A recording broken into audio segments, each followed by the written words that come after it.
Hello guys, welcome back to the second part of the Archon quest for 4.1. Are we on 4.1? Yeah, 4.1. I didn't mean to be on this menu. So yeah, in the last one, it was a bit of a slog. I won't lie, it wasn't my favourite. I didn't enjoy it that much. And I see we're investigating again.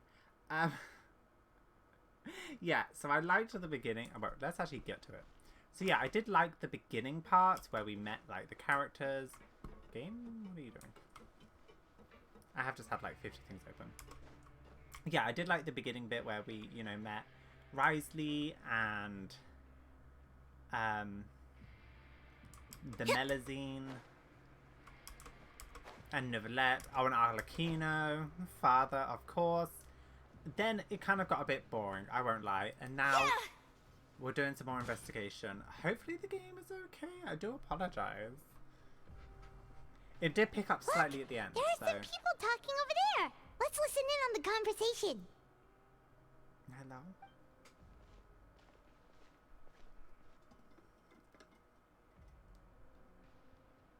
If you ask me, those pompous parasites on the surface act like they're all a bunch of aristocrats. Do any of them give half a hoot about a bunch of dogs like us? Hey, speak for yourself, mate. I'm no dog. Oh, you think you're special or something? If you're here, then you're just a convict like the rest of us. I heard that even if you're released after serving your sentence, going back to life on the surface ain't any better. Once a criminal, always a criminal. We're marked for life. I was about to say, sir, be careful. Look at his muscles compared to yours. He's gonna whip your ass like Jesus. I don't buy that. Hey, how cool would it be if the whole world was destroyed by a giant flood and everyone had to start over from nothing? What kind of filthy bilgewater are you spewing? I have family up there. You best shut your sewer hole with talk like that. Listen, things ain't so great on the surface, but who says that you have to leave? I've heard that you can still stay here and work even after you've served your sentence. Not bad if you ask me. Who wants to live in the ruddy overworld anyway? Me. And what makes you think they want to hire someone like you? It's one of the great mysteries of the universe, how someone as useless as you is so confident. Whoa. Sounds like they're really unhappy about the overworld. Speaking of which, Paimon never heard anyone use the words overworld or underworld when we were living up there. Is it only something the inmates down here say? I think you're right. It's normal for convicts to be unhappy. That's true.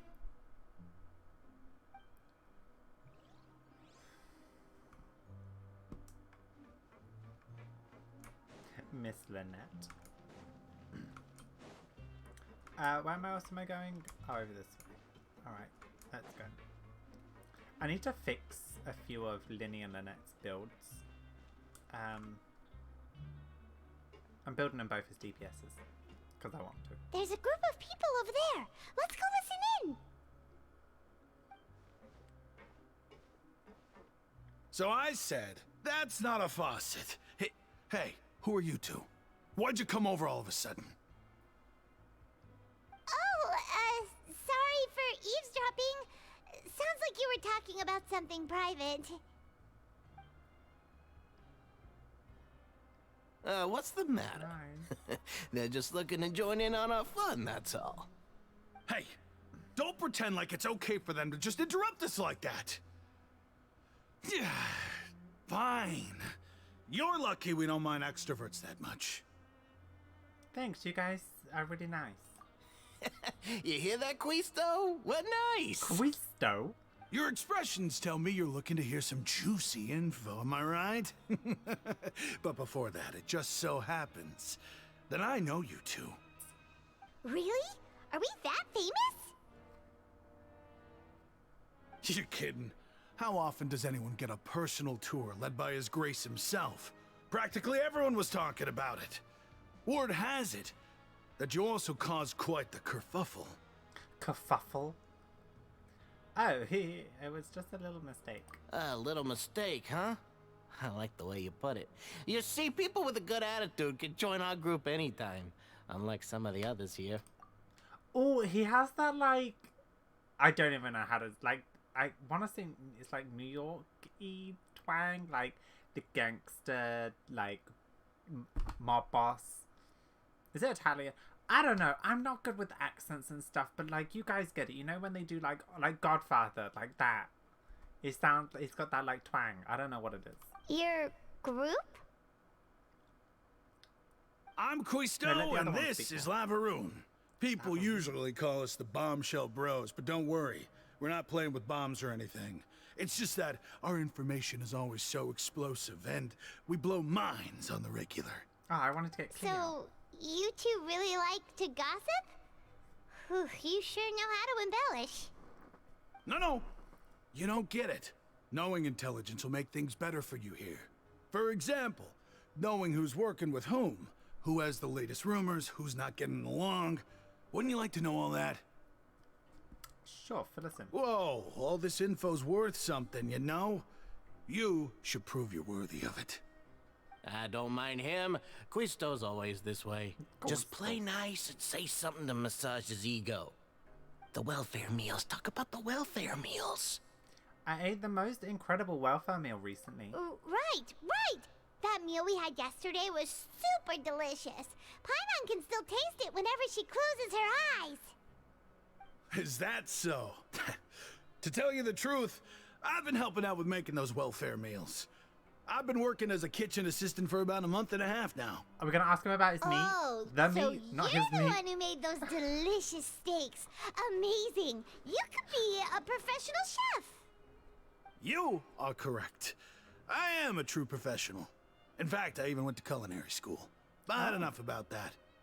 Since you like my cooking, I guess that means we share similar tastes. Listen carefully. This little bombshell will help you learn what's really going on here in the fortress.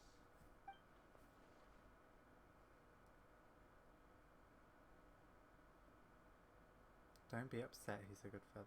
Listen, I'll be kids. upset. The power structure within the fortress is quite complicated. The Overworlders couldn't care less about us down here. We're basically dogs to them. You've already met the one person here you should never cross, the Duke, Risley. He knows more than you think. And if he doesn't care about something, then he often doesn't bother dealing with it. Those who have the Duke's attention get all kinds of special perks, even better treatment in the infirmary. I know who you mean. It's that Jurier character, right? I don't think there's anything useful about him at all. Why does he visit the infirmary practically every day? Is it normal for anyone to be going in and out of there so often? If you ask me, he's just faking it to get out of work. But did you know that Jurier was a talented researcher from the Fontaine Research Institute before he came here? There's no denying that. He either loves I don't the care if he was a medicine- researcher that could turn dirt into Mora. Once you're in the fortress of Meripede, you're just another inmate like everybody else. or he's researching medicines. Interesting. The person who frequently I should take note of that. Oh god. Speaking of which, the last time I saw him, he was passing by in the corridor with Lorvine. I also heard they started arguing in the library and got into a fight, right? Guess that's just how terrible of a guy he is. You mean he hit a woman? Wow, I never imagined he was that bad. But that Lorvine's also quite the odd one, you know? She's always gabbing away, got into a fight with a man, and she also got sent to the infirmary. Come to think of it, I always see her going to the sick bay every couple of days, too. Wait a second. You don't think? Do you think could it be that they're secretly meeting there to go on dates? But it's really hard to imagine. After all, I do remember seeing Lorvine beat Jurier to a pulp that one time. And we might be overthinking things.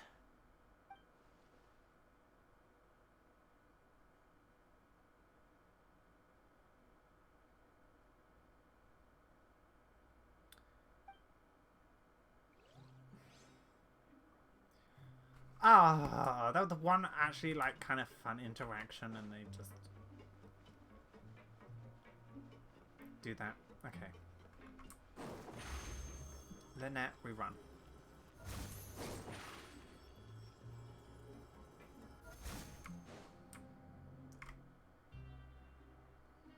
Hello? What was that? I haven't done anything. Yeah, anyway. Hey, you over there? Hey. Who, me? Yeah, you. Say, do you like playing card games? You know, like Genius Invocation TCG? Even people down here play that game. You TCG players are like mint in the wild, literally sprouting up everywhere.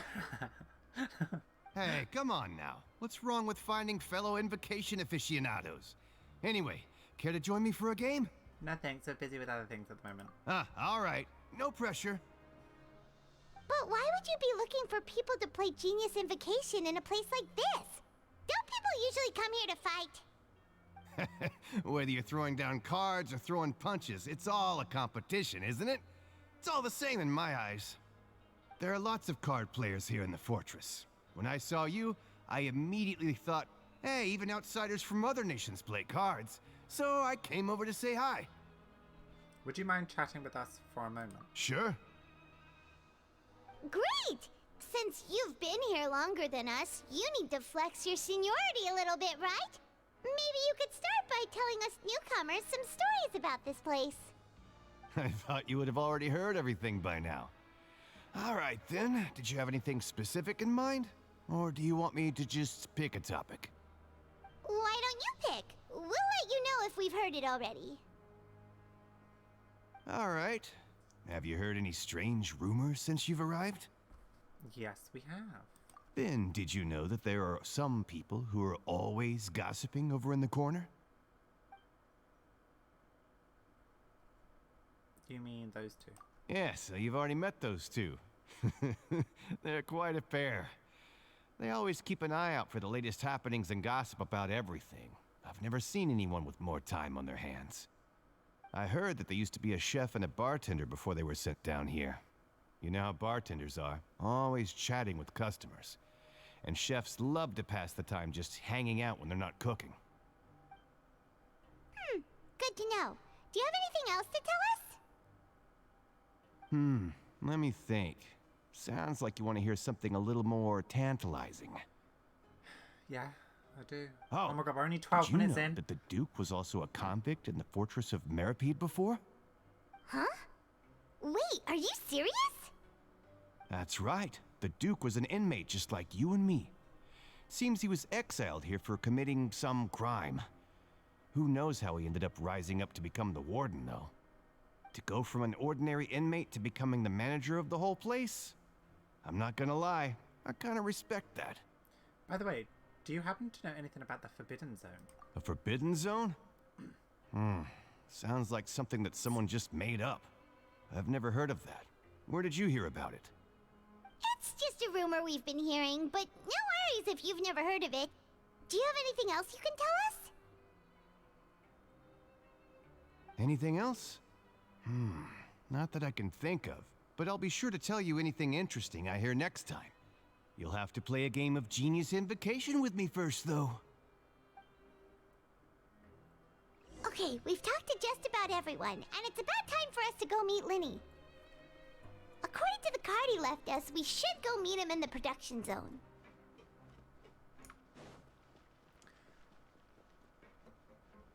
Are we actually gonna be able to get something exciting? Right, Linny? Please, that sound good for us. Huh? Huh?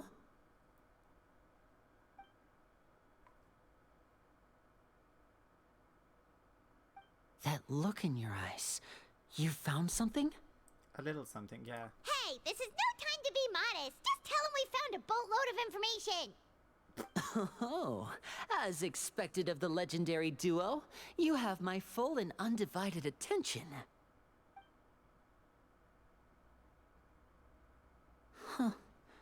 I'd have never guessed that myself. The rumors swirling about this place are unreliable after all, and Master Child probably went missing because he found a way out. He is a harbinger after all.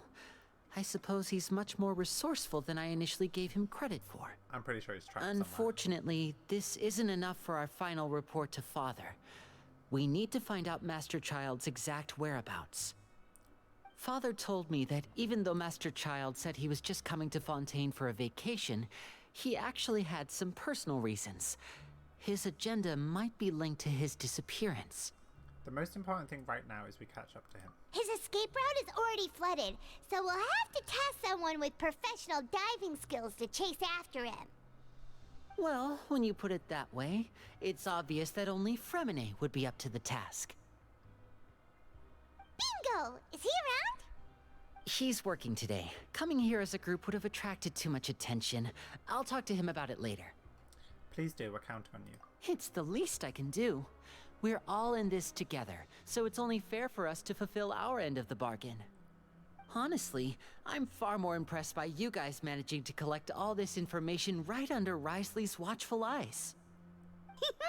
Collecting information has always been our strong point.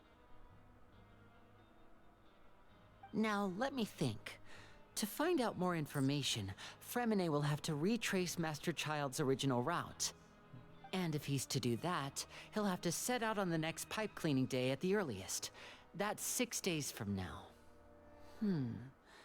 And after that, he'll probably take another 2 or 3 days to return. You can even estimate how long it'll take for him to get back? We've been working together for a long time. We know each other's capabilities like the backs of our hands. Traveler, what say you to meeting here 9 days from now? We'll be able to pick up Fremine while we're at it, too. Sure. Oh, and there's just one last thing we'd like your help with. Though we can just sit back and wait for Fremine's report on Master Child's whereabouts, we still need to make more progress on the investigation of the Forbidden Zone. Fremine's no master of disguise. Lynette's still working on getting intel from the other areas, and I'll need to spend some time helping Fremine prepare for his diving mission. So, you are the only ones we can count on. What do you want us to do? Will it be hard? Well, I won't call it easy per se, but I think you'll be able to pull it off.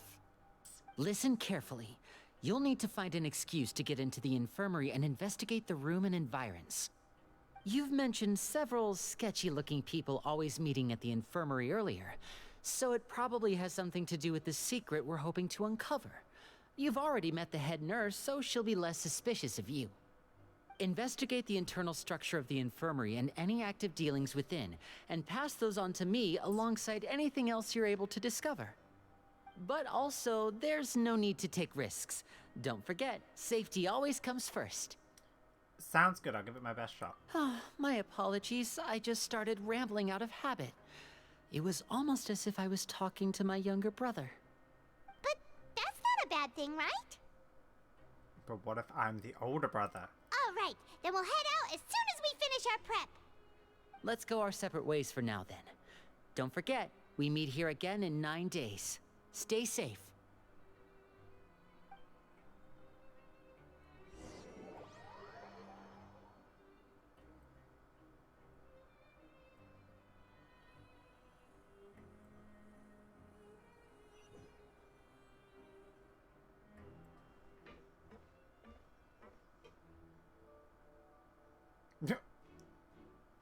Hey, stay here for now. Paimon will take a peek. There seem to be several people inside. Let's try and eavesdrop on them first.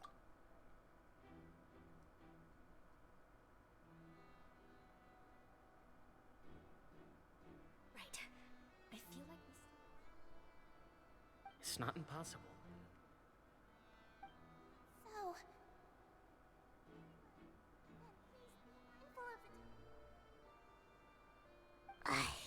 It's a bit hard to understand them from here, so why don't we just try to talk to them in person?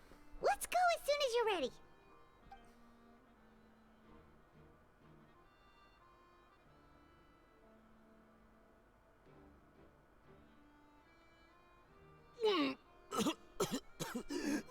What potion? Wait a minute.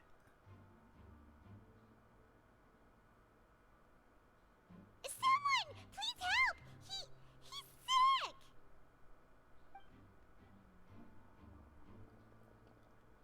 Whoa, are you okay? No, he's sick. I'm sick. My! What's wrong, little one? There's no need to panic. Take a deep breath before you begin. The traveler started complaining of a stomachache, and then nausea, and then collapsed onto the ground. Paimon doesn't know what to do.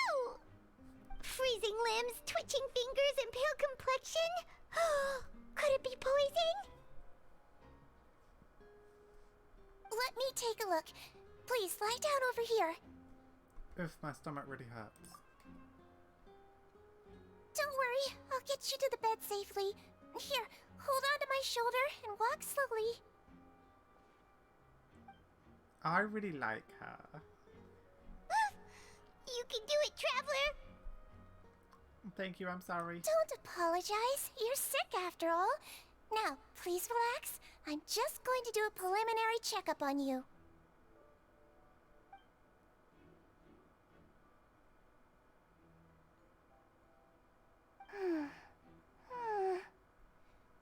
I see now. My checkup has confirmed that he's not in any mortal danger.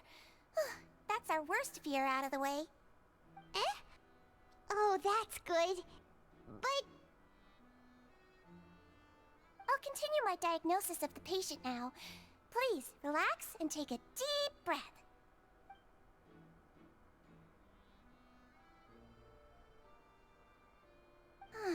Don't sense serious damage to your organs either. Does it hurt when I press here? It's not too bad. And here? Ooh, that hurts a little. Huh? But based on my initial checkup, there shouldn't be a problem here. Oh, how strange.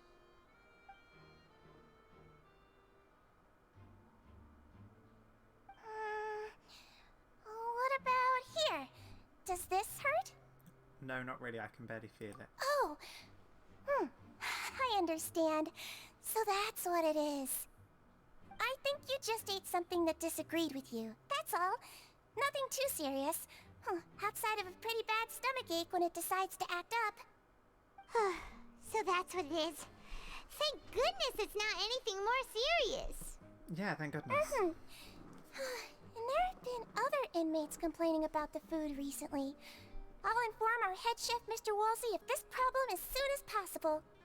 Congratulations! The health risk is incredibly low, so you should recover within a couple days. Why don't you take a rest here while I go get some medicine for you? Miss Levine, I'll have to trouble you to help me look after this new patient while I'm gone. Very well. And she hopped away just like that.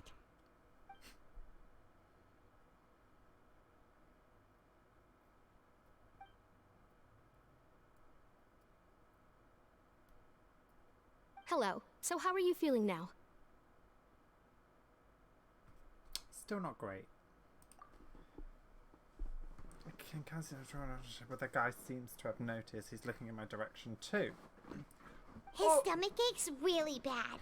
He was stumbling about the whole way here, so Paimon's really worried. If Miss Sijuin says it's not a serious problem, then there's no need to worry. She's the best medic we've got down here. But it also looks like she's the only medic you've got down here. Well, that's true. What do you mean, that's true? That's really misrepresenting the situation. Of course I can't speak for the whole fortress, but it's not like everyone imprisoned here is useless, you know? Though they may have committed crimes and gotten locked up here as a result, they still know a thing or two about medicine, and they help Miss Sishuing take care of the sick and injured. Yeah, you're right. But did you have to lecture me about it in front of another patient? Aren't you a patient too? Where did all your energy come from? That's correct. Sorry, I got a bit ahead of myself. Are you two also sick? We've been sick a while. I come back every once in a while for checkups, and to pick up the medicines Miss Sijuin prescribes for us. That's just the nature of chronic illnesses. As for her, you could say she fancies herself as Miss Sijuin's capable helper because she learned a bit of medical knowledge ages ago. Please watch your mouth, Mr. Jurier. Don't forget that you are the primary reason I have frequent heart palpitations. Hey, don't start arguing now. Please, keep it civil at least.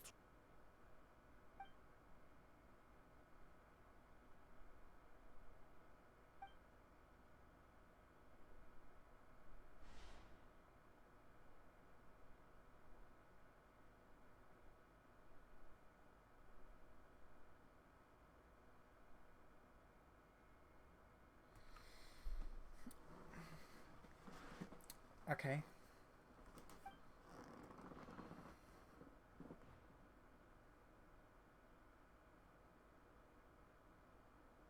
Hey!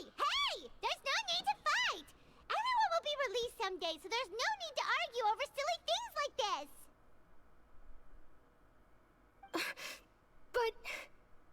But... Release. It's way too early for us to even think about that. And who the heck knows if we'd even be able to continue our previous lives?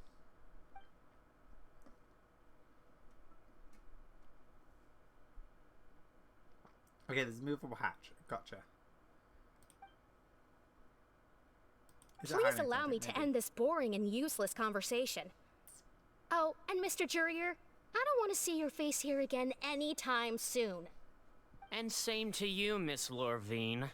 Anyway, that was more than enough rest for me, so I'm going to get out of this excessively noisy place. See you later, everyone. Bye. He just slowly walked off like that? That's just what he's like. I'm sorry you had to see all of that. I'm Lorvine, and that's... Well, his name is Jurier, but I hope you'll never have cause to remember his name. You really can't stand him, huh? I mean, can you blame me?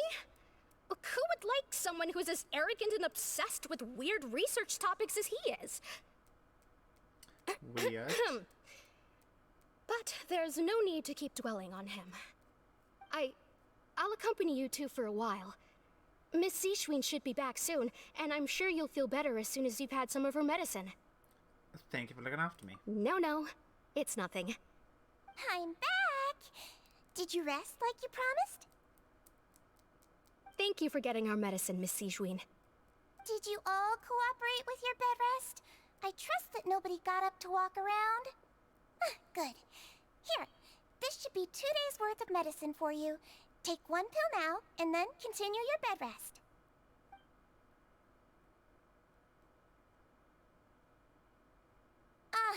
Miss Lorvine, I left in a bit of a hurry just now. Do you still remember if we discussed the color of the pill that you should be taking today? I remember. You said it should be yellow.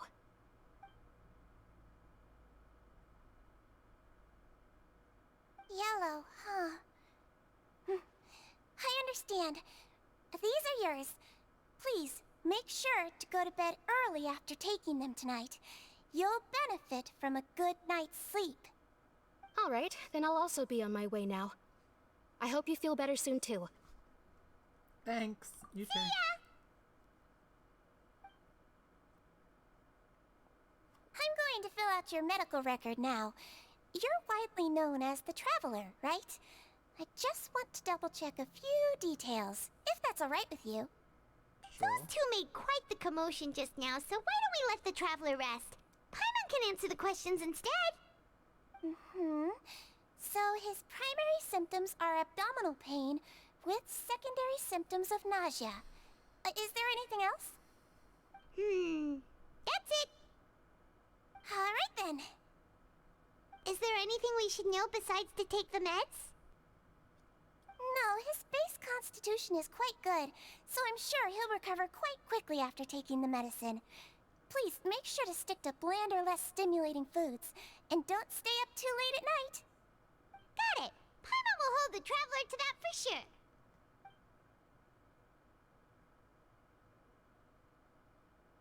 Oh, you're going to take a nap already? Okay then, you get some rest.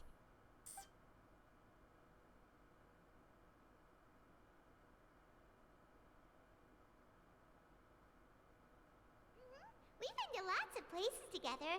He may look a bit under the weather now, but he's actually super strong. So you're the best of companions. Well, don't worry. He'll recover soon.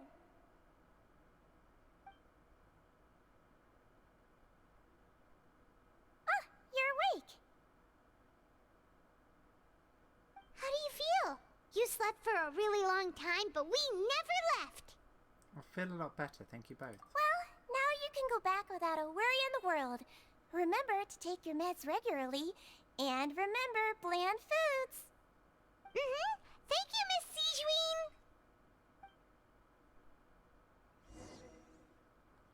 I feel like this is foreshadowing something, but my head, I can't place it.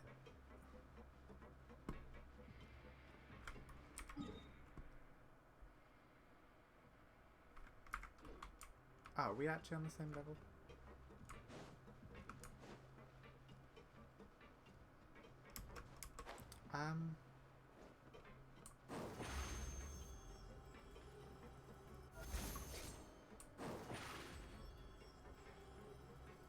Step on up. I don't really know what to say. The game is hating me at the moment, though. You really are something. To be able to fall asleep like that and even sleep talk the entire time, you scared Paimon half to death! I didn't say anything I shouldn't have. No, but you kept mumbling things along the lines of, Pyron, don't take my grilled fish, and put down the Adeptus Temptation now! Paimon talked with Sijween the entire time you were asleep. She seems like she's just a sincere nurse, and Paimon didn't notice anything unusual in the room. Are you sure we're not going off track with the infirmary? We're really off track, though there's still weird things about the place. The movable hatch on the ground, as well as... Also, what were they talking about meds before we walked in?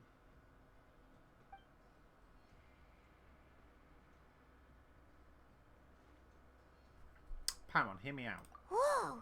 You really are super thorough. All those tiny little suspicious things that Paimon didn't even pick up on. We've got to give the info to Linny.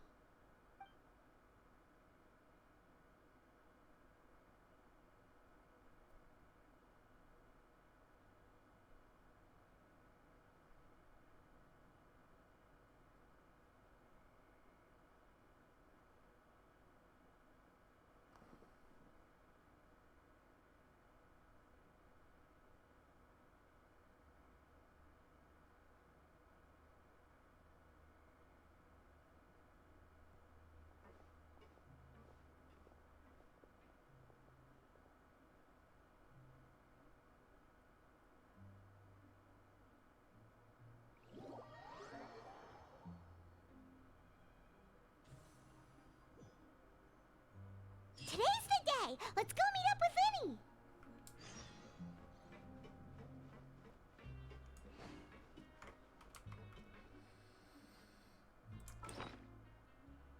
Okay. Alright, let's get back into it then. Linny, why are you awkwardly stood there? That's all I'm gonna ask.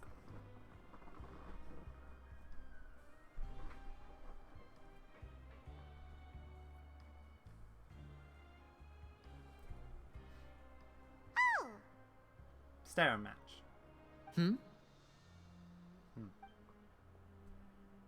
No idea what that was.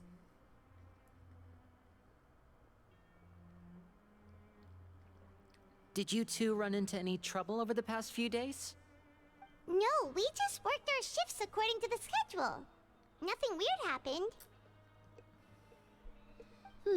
That's good. That means you didn't raise any suspicions when you infiltrated the infirmary. We've taken a look at the slip you've sent. Fremine successfully left the grounds via the pipes 2 days ago, and as of last night, Lynette has also infiltrated the infirmary after faking an illness. Wait, why is she getting involved as well? You already went above and beyond when you scoped out the infirmary. To put it more bluntly, even if we were to view that as something you did in exchange for Fremine's help, you've already done more than enough. Infiltrating a guarded stronghold is a different kind of job from a one-off investigation. We want to avoid using the same faces over and over and reduce the amount of suspicion that will fall on any given person. Lynette also felt like you have already taken the first step for us, so she should be the one to finish the job. So that's what Lynette thinks. Oh, Paimon hopes everything's going well for her. Yeah, I'm not opposed to helping you. Perhaps that's true. You are both very good people, and we've come to appreciate that more than anyone else. Unfortunately, there's still one thing that could get between us, lest you've forgotten. The matter of our respective loyalties. You've mentioned before that you've had some run-ins with the Fatui. I can understand that feeling, so I assume you're just helping us out of the kindness of your hearts? Well, everyone could use some more friends. We'll be counting on you to help us in the future, too. Honestly, my loyalty lies with Father. I'd do anything for her. Since I see you as friends, then it's even more important for us to protect you from any peril. Fremine and Lynette feel the same way. I get it now. Glad to hear it. Then, let's go check on Lynette before Fremine returns. If everything went well, then she should be wrapping up her investigation right about now. Is now really a good time to go over? According to my observations, Sigewinne always spends around half an hour away from the infirmary right before lunch. Lynette knows this as well, so this should be a good time to meet up with her. Oh, I heard about that too. Also, I'm her brother, remember? It's only natural for an older brother to care about his younger sister's well-being. Okay, then let's head over right away.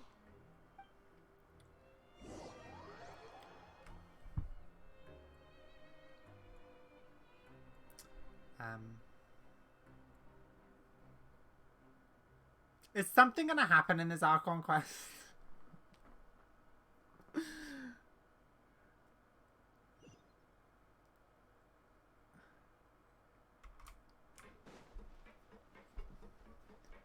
Da da da da da da da.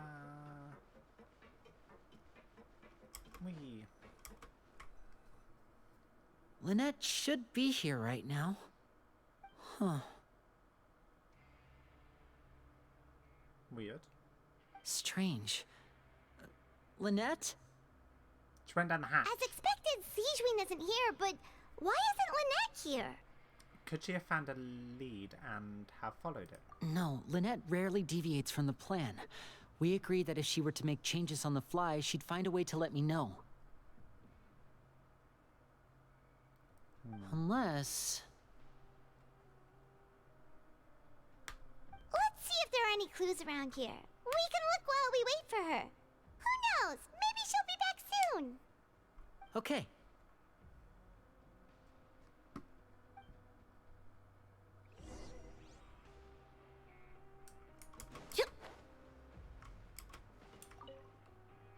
No. Ah, this is it! We saw it before! Wait, this thing? It doesn't look like it's been disguised that well.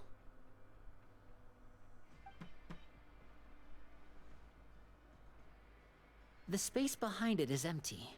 From its size, I don't think it's an entrance that is meant to be taken apart.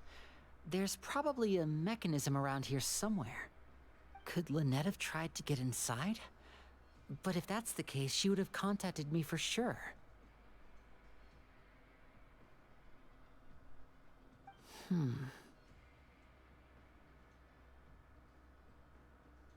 Let's look around here for some more clues. Don't panic, just take another look.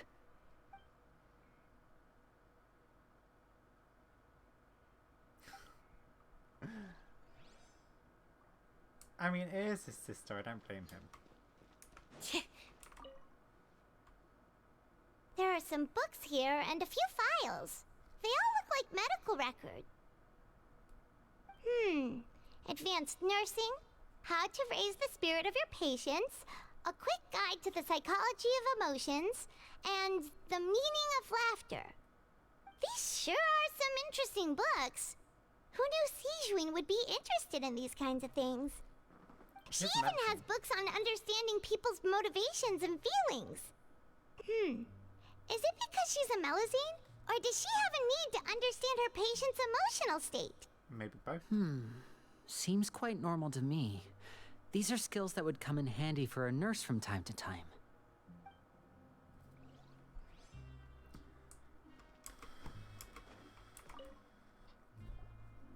None of the beds have any signs of having been slept in, except that one over there. That's the one Lynette must have used, right? You said she was pretending to be sick. She would have said her migraine was having a particularly bad flare-up.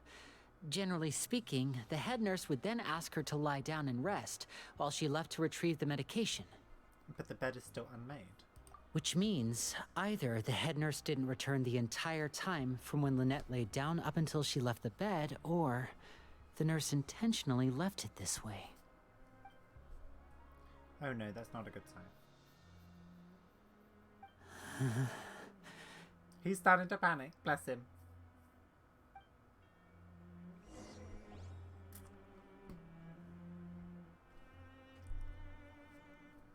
Hey, you guys, there's a slip of paper over here. A slip of paper? It's right over here, and there's a bunch written on it too. It reads, "Out of respect for your usual practices, I'll use a piece of paper or card as the medium to pass on my message. You may consider this as me giving you my best regards." This is... Is that all? Is there anything on the back? The back. This is... Show me! Now! That look on your face. Paimon's reading it now. Would you care to guess where Miss Lynette of the Fatui could be right now? No. Could she have... Is she already... Wriothesley, did he deliberately leave the infirmary unguarded to use it as bait? Wait, you mean he was aware of our goals from the very beginning? But why? We didn't run into any trouble last time, and he also never reached out to us since. Why would he choose to act during our second infiltration attempt instead of the first? Yes, that is a crucial question. Wriothesley, he doesn't do anything without a clear goal or reason. So this means he had no concerns about your activities from the very beginning. You're not from the same camp as us. You were sent down here by Nervulet, so you have no conflict of interest with Wriothesley. We're a completely different story, though. Why did he only go after Lynette? I'd like to know that, too. Why did he only go after her? Don't panic. Just think everything over. I have to stay calm. This is not like what happened last time. The situation's different now. Last time?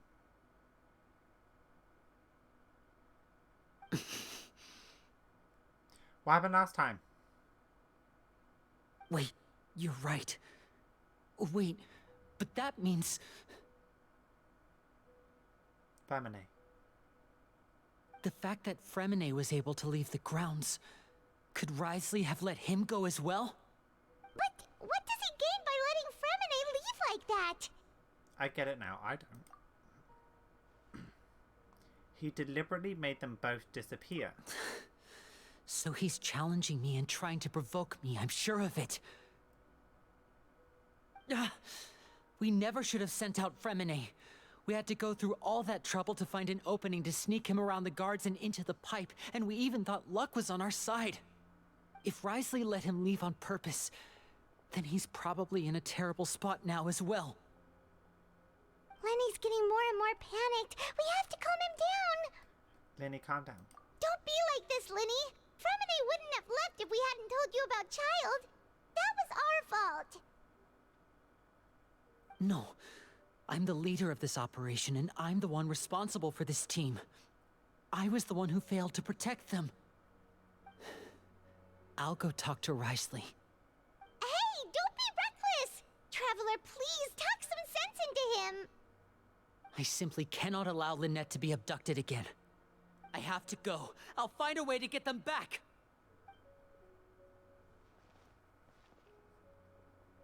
He's rushed out the door! After him!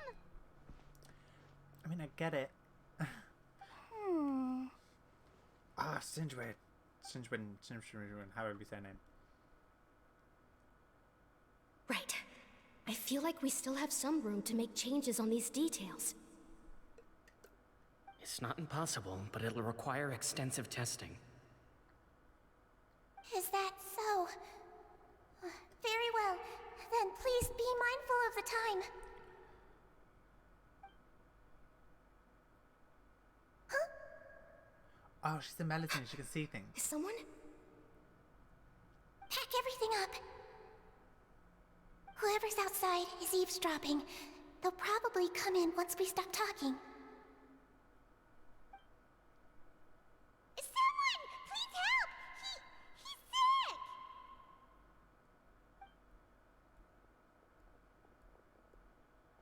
Whoa, are you okay? These two.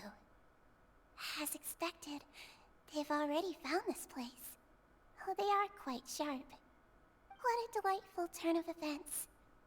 I like smart people, but I also like playing dumb. I like the feeling of being trusted. Oh my! What's wrong, little one? There's no need to panic. Take a deep breath before you begin. Being You sly able to little read fox. human expressions is quite the useful skill.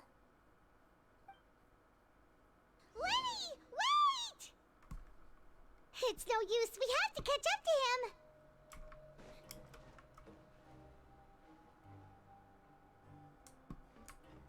Oh, I like her even more now.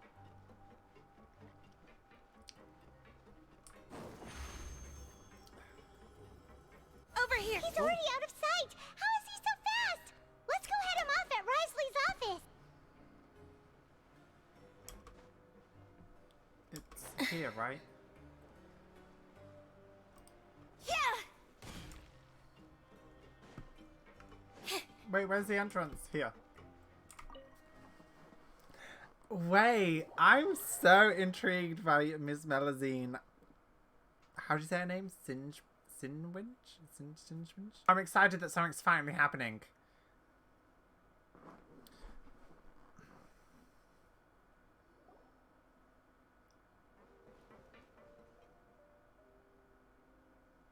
Come out and face me, Risley! Aren't we at an administrative office space?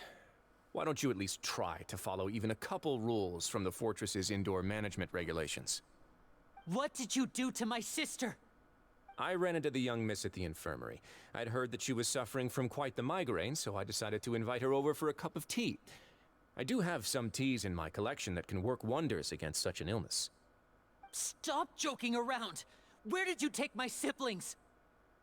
I have also heard that your performances are quite the spectacle. Miss Lynette would sometimes enter a box filled with water, only to emerge the next second from another place altogether. Maybe she'll appear behind you right now if you were to turn your head. Is he trying to trick me into turning my head? No, he's probably not looking to attack me right now. All of the hostages are in his hands, and he's even in the mood for small talk. That means Lynette is probably still alive. You knew we were investigating the infirmary from the start, so you deliberately aroused the Traveler's suspicions and baited us into continuing our investigation, just so that you'd be able to kidnap Lynette. As for Fremine, no, you probably didn't even interfere with Child's escape. You let him go, so you could purge the Fatui members that we had planted into your ranks. There was no need to do so. The Fortress of Meripede is a pretty pleasant place. Most people enjoy their lives here. The only ones who act differently are those with personal agendas. It was quite easy to identify your colleagues. You removed our original members and spread the news of Child's escape so Father would assign our team to come down and investigate. Fremine has also fallen into your hands, right? If you're oh so omnipotent and so in control, why would you need hostages? One correction. Lynette is in my hands right now, but Fremine is not. He's not. What do you really want? Lenny! Oh, wonderful. Everyone is here, so I'll only need to say this once. Thank you so much for cooperating with me. Where's Lynette and Firminette? Eager and to the point, I see. Yeah. Alas, only Miss Lynette is currently having a cup of the fortress's finest tea. Although, as per your original plan, Mr. Freminet should also have returned to the fortress by now. But he has neither shown up within my gates, nor has he been taken into any kind of custody. So, where do you think he may be right now? Wait, you can't mean... You locked him outside in the sea? I closed the fortress's gate to the outside world. That's all. Fremonet's a star diver, so he should be fine, right? No, we're still here, so he definitely tried to find a way to come back for us. So we can't assume he might have made a break for the surface. But why would I do this, you may be asking? To have an audience with you, of course. My intel tells me that Mr. Linney is a great magician, so it's only natural for me to want to have some cards of my own when it comes to negotiating. Besides, I do recall you mentioning to Miss Lynette that you've always wanted to have a face-to-face meeting with the Lord of the Fortress of Meripede, regardless of whether it was in a personal or a professional capacity.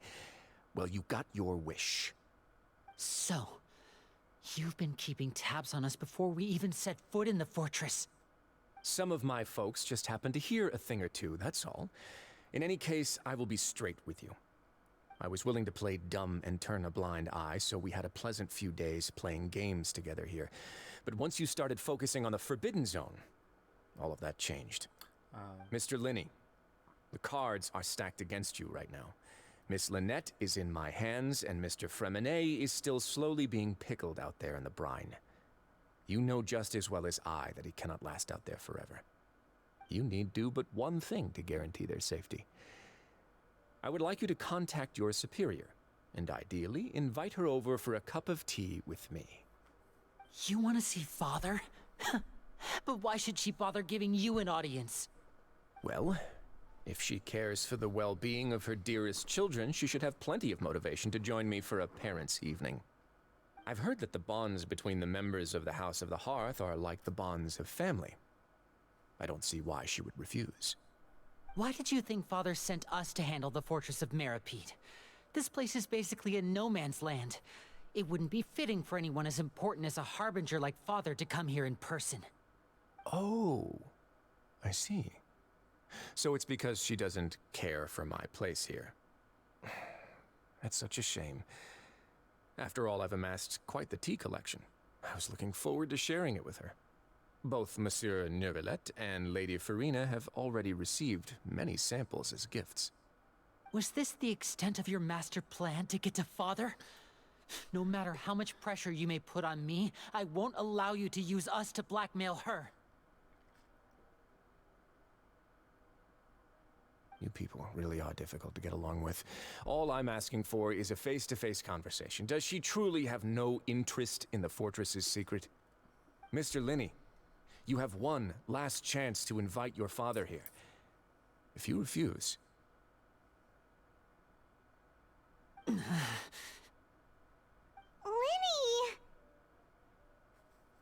Why did you have to do this? Instead of asking why I'm doing this, why don't you try to see things from my perspective for a second? From the very beginning, the Fatui has been actively infiltrating my fortress. I gave you a warning by cutting off the first few operatives I found, but that only caused you to double down. Had you given up on the fortress then and there, I'd have no reason to want to talk. Mr. Freminet left the fortress on his own, and Miss Lynette tried to pry out my secrets right in front of me. No matter how you look at it, the responsibility for this falls on you. I shouldn't ask Father to do anything because of us. 6, 5... Wait, 2, 1. Time's up. It really is a shame, Mr. Linney. Risley! Negotiations have broken down. Please leave, ladies and gentlemen. It's time for my afternoon tea. Please wait, can we really not talk about this some more? Yeah, listen to the Traveler! Linny, can you at least talk to us?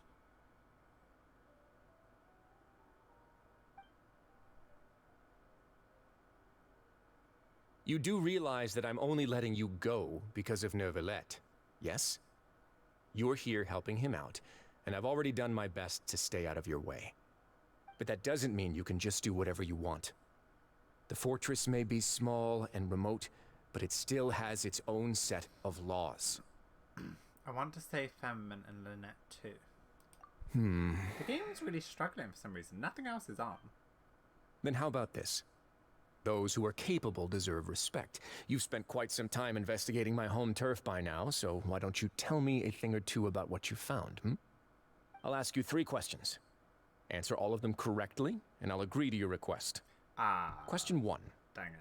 Regarding the hidden rules of the production zone, what is the truth behind the one about not being allowed to work for 3 days in a row?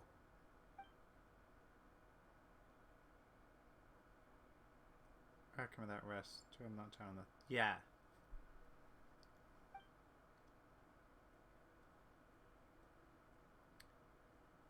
Game, what are you doing? Wait.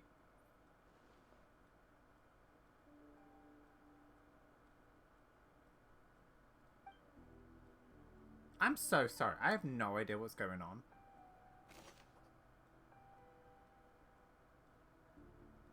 I'm literally not touching anything.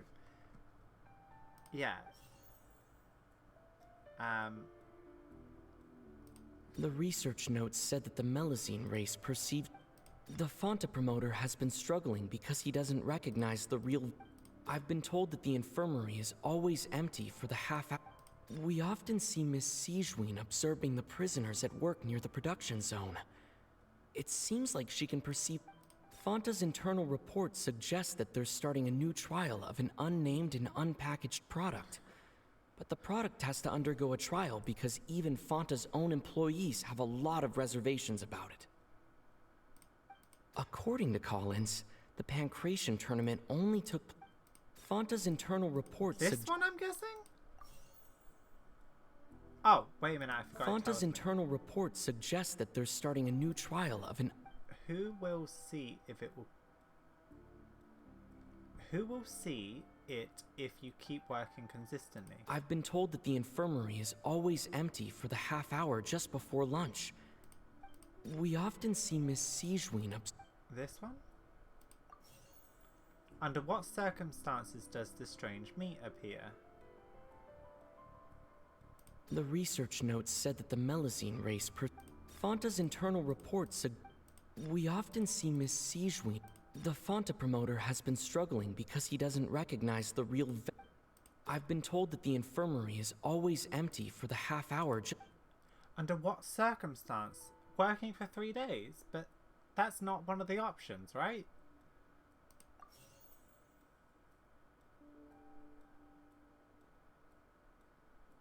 Why does the strange meat appear? According to Collins, the Pancration tournament... The research notes said that the... Fonta's internal reports... None of these make sense. Wait, this is what happened last time. Is I just We often see Miss Sijween observing the... The Fonta promoter has been struggling because he doesn't recognize... Fonta's internal reports suggest that they're starting a new trial.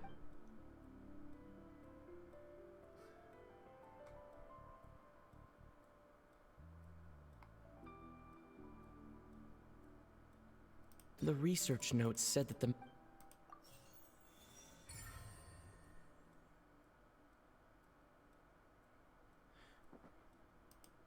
Ah, so that's what's going on.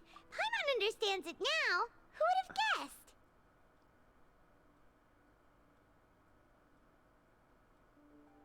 I don't think I get it. The hidden rule of the production zone. People are not supposed to work 3 days in a row, and if they do, they'll get strange meat in their welfare meal. At first we thought this strange meat must have something to do with the people who disappeared, but in reality, they were all prepared by Sijween, the head nurse. She often visits the production zone to observe the workers' health, and makes a note of anyone who has worn themselves out after 3 full days of work. Out of her sense of duty as the head nurse, as well as her genuine concern for the workers' health, Sigewinne visits the cafeteria right before lunch and cooks an extra dish for those who can use the stamina boost. Sigewinne has only the best intentions with her surprise gift and doesn't want anyone to find out about what she does.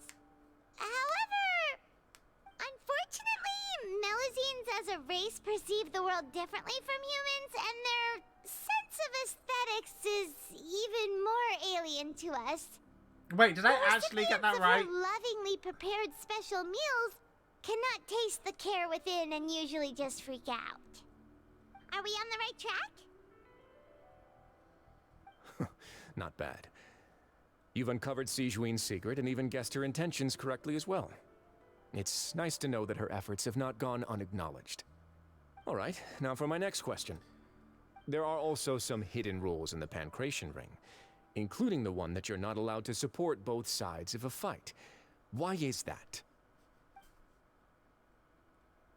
If I remember, someone tries to support both boxes, they'll receive a package next morning which contains strange, blood-colored liquid. Oh, the Fanta! Oh, I just hit my headphone thing. Boy, I don't know what this is. Okay. That one. So it says, who sent the package containing the strange blood-colored fluid? The Fanta promoter has been struggling because he doesn't recognize the real value. Fanta's internal report suggests that they're starting a new trial of an unnamed and unpackaged product. According to Collins, the Pancration tournament only took place because the Fanta company sponsored it. The company must want a return on their investment. This one. Why does the strange look the way? Fanta's internal report suggests that they're starting a new trial. This one. Why did those who buy tickets to support both fighters receive the package? The Fanta promoter has been struggling because he doesn't recognize the real value of coupons. Meanwhile, the Duke believes that only idiots who don't understand the value of coupons will spend them on Fanta.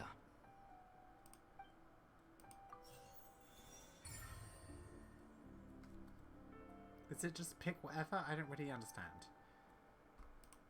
Ah! Paimon gets this rule too now, so there really was nothing to be afraid of. That hidden rule of the Pancration Ring is about how, people are not supposed to bet on both boxers at the same time. And if they do, they'll receive a package containing a strange, blood-colored liquid. People get scared when they see it because they've subconsciously begun to associate it with the missing boxer. But really, it's just a bottle of the latest yet-to-be-named and packaged new Fanta trial product. A blood-red drink. It's no wonder even Fanta's own staff were questioning the company's decision-making. The company, facing backlash from its own staff, decided to try to trial the product on a smaller scale, to see how it might be received by customers. They came to the Fortress of Meropide and offered to sponsor the Pancration tournament so they could push their new product. But the Duke completely refused to even entertain the idea. The Duke, knowing how valuable coupons are in the fortress, knew that only total idiots who didn't understand their true value would bother buying a Fanta product here. And so, only those who proved their stupidity by being dumb enough to bet on 2 opposing sides of the same match were selected to receive the drinks. I acknowledge the effort you've put into bringing the truth of this mystery to light. Although, based on your description, that Fanta promoter is a bit too careless with his words, I may just reconsider my collaboration with the company. All right, and here's the final question. What's the secret behind our head nurse and all of her patients in the infirmary?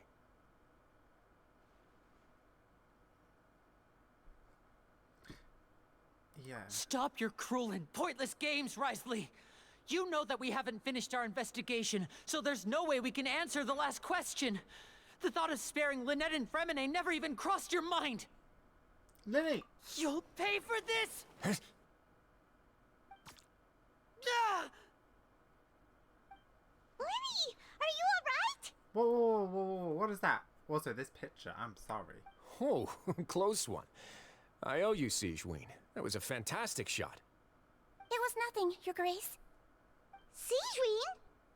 Though She this has a gun little may look like a gun. toy, it's actually fully functional, as I just demonstrated. Sigewinne. You... Are you his accomplice in all of this? Oh, I want these pictures! No! Not at all. I am merely a resident of the fortress, and thus protecting it is my duty. When Monsieur Nervulette asked me to come here, he told me that my job would be to take care of the well-being of everyone here. I am merely discharging my duties.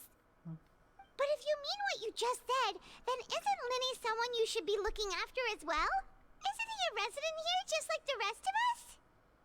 If you're close with Nervulette, why not learn a thing or two about virtue from him? But I really am just doing what Monsieur Nervulette told me to do. Everything I did, I've done to protect them. Had I not, they would be in far more dire straits right now. His Grace knows it too, right? Your Grace?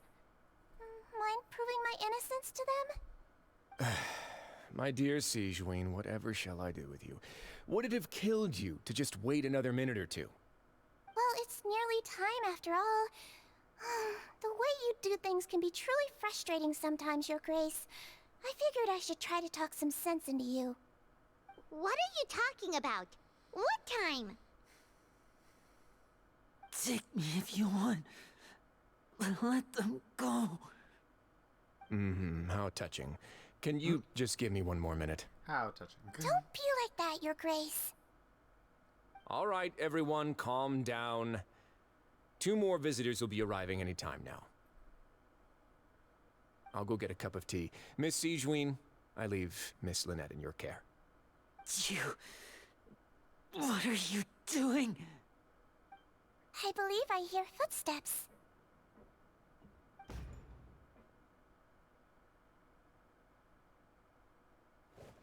Some space, please. Ah, Miss Clarande. My door. I love her. Fremine. Oh, she rescued Fremine!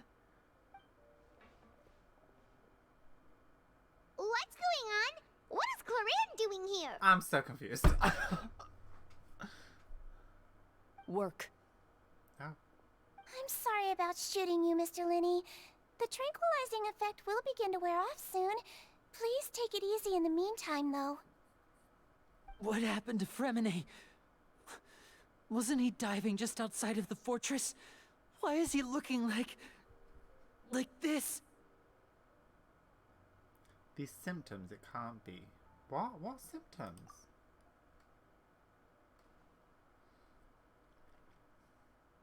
A flushed face, an accelerated pulse. He must have consumed primordial seawater. What did you say?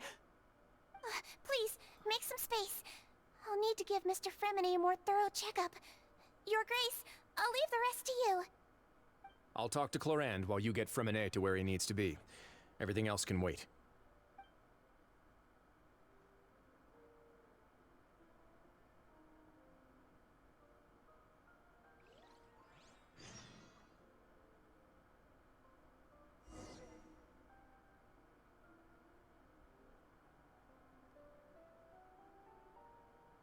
Huh?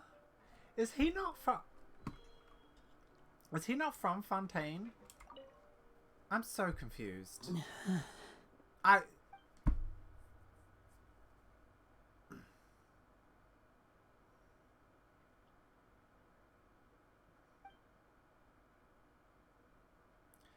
She doesn't look too upset, which is a good sign. I hope Femine will be okay. How is he? These symptoms are probably caused by an acute ingestion of a large amount of primordial seawater. Still, his condition is not critical. Of course, it would be best if he stayed for further observation. Let's leave him here for now, and move him to the infirmary once he's recovered a bit more. Sorry. I am aware that the infirmary may not be your favorite place in the world at the moment. We do only have a single clinic in the fortress, however. Why would he ingest a large amount of primordial seawater after leaving the fortress? How could that possibly happen? Please, look after Mr. Fremine for the moment. I'll go fetch some medicine and a respirator. Oh, I'll bring Miss Lynette back with me.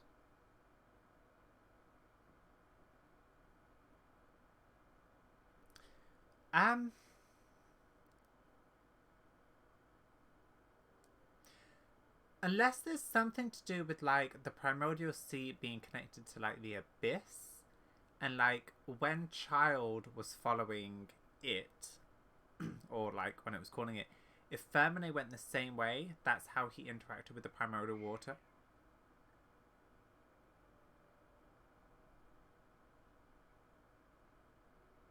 Is there... I think there's a cat outside screaming. Okay, never mind. There was 3 cats outside fighting. I thought I could hear something. Yeah, unless it's something to do with that. Otherwise, I kind of have no idea what is kind of going on.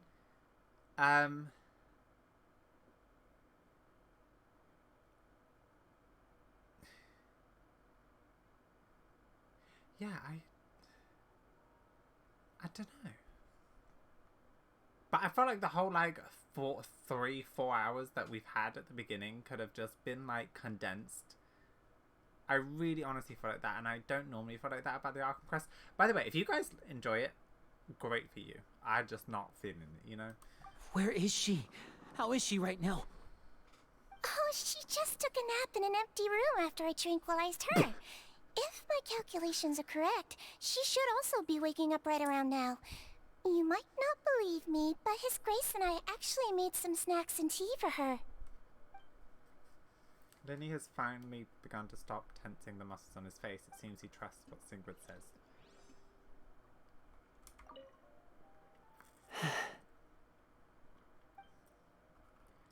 Great. Insightful.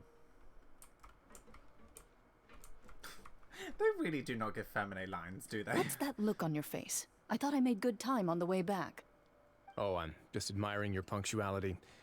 Had you arrived just a few minutes later, Sigewinne may have been forced to shoot Mr. Lenny again. How's the situation out there? The water has changed. It's pretty much as expected. The concentration of primordial seawater has increased significantly. I was only out there a short time, so it wasn't too bad. But if one were to stay for any significant amount of time... well, you can see how that boy's doing. Where was he when you found him? The abandoned zone at the end of the pipes. A good distance into the water. Closer than I thought. He must have recognized it early on and tried desperately to swim back. Locking the door was necessary. I don't think we could have saved 2. Well, I did try to convince him that I had my reasons. Never seems to work, though. It would probably work on Neuvillette. He has a knack for picking out who had good intentions, even when the outcomes were all terrible. It's a bad sign if you're having to plead your case to Neuvillette. Want some tea? Not particularly. If you want to drink some that badly, just say so. Fine, I'd like to get some tea. Want me to get you a cup too, since I've already made it? Might as well then, I suppose. Actually, do you have a towel? I would like to dry my hair.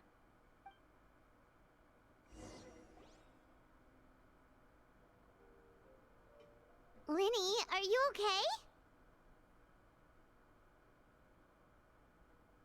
okay? I'll be fine. They're all here now. Don't worry about me. Are you sure? You don't look all right. My hands and feet are still a bit weak, but that's probably just the residual effects of the tranquilizer shot. I'm back, everyone. Lynette! Lenny! Oh, Traveler, Paimon, you're here too. Of course. Fremine? Is he... He'll be fine. But for now, please help me lift him up.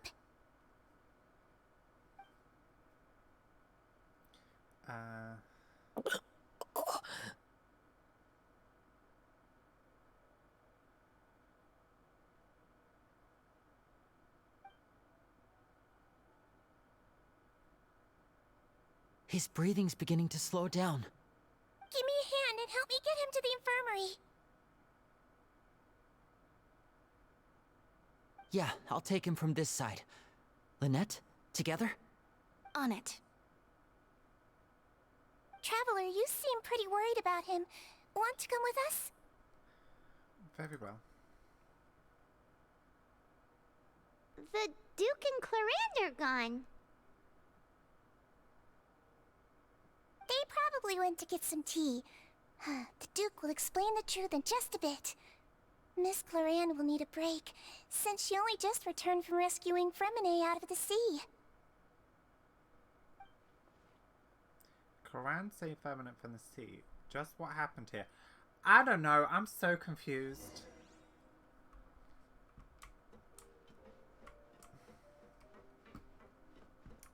Wait, are they actually up here? Oh, you are? Could I tempt you with some sugar for your tea? No need.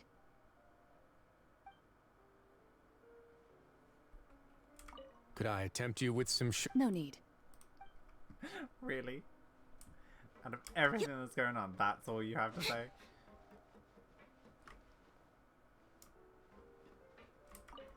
Editing this back is going to be just me complaining. I'm so sorry. Do you have an eye patch? Oh, you do! Cool.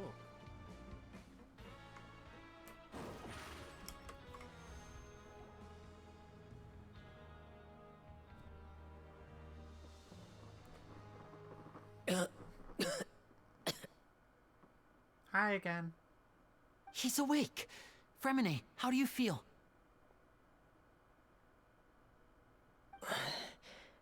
Lenny. Lynette. We're all here. Me too. Where am I? The infirmary, at the Fortress of Meripede, Mr. Fremine.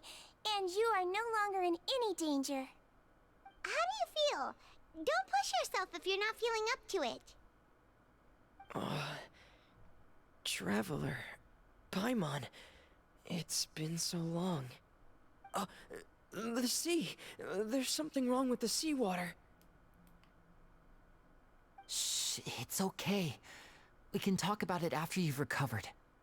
No, listen to me. This is really serious. There's primordial seawater mixed into the regular seawater. I don't know why it's there, but no one should touch it. What happened after you snuck into the pipes? Pipes.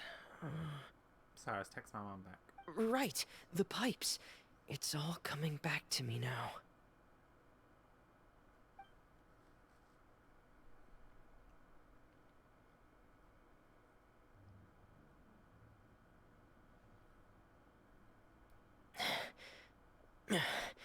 I'm in. Seems like this pipe hasn't been used in a long time. It looks abandoned.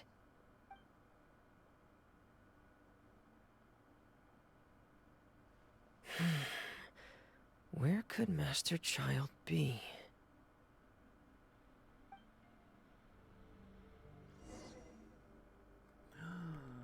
With Femine. Okay, how do they have him built?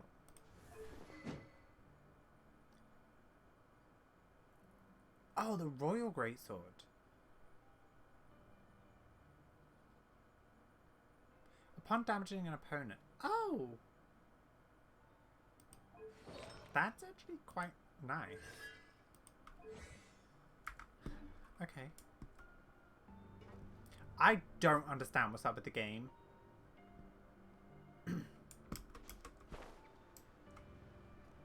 So I do apologize for that. It keeps doing that even when we're in just like cutscenes and stuff. I even like reset the game, so maybe there's a patch or something.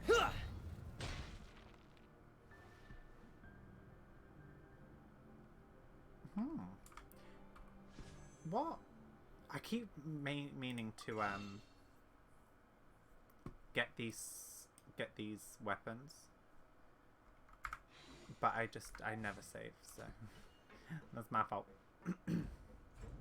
Alright.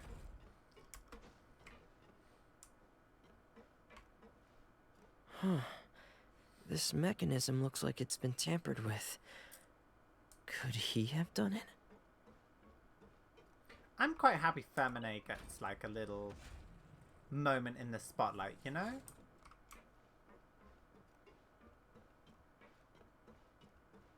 Yeah. Because like we haven't heard too much from him.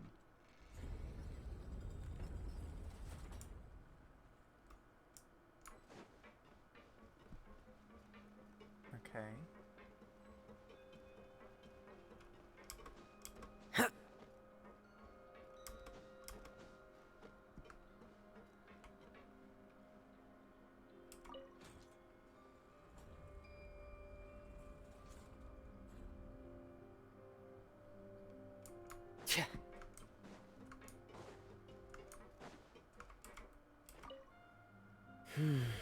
It's getting stuck on something.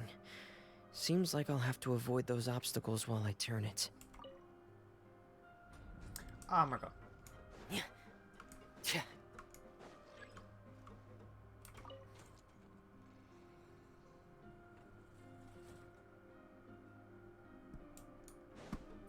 Okay.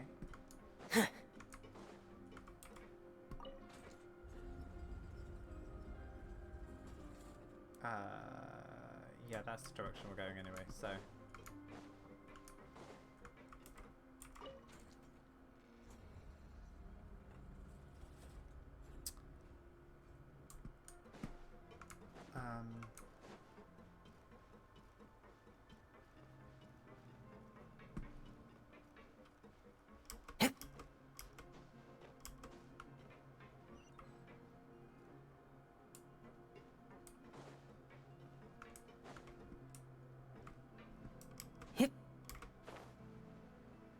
See, I told you we were going to go deep.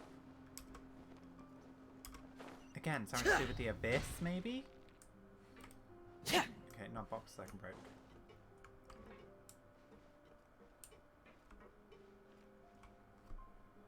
This is where the water starts.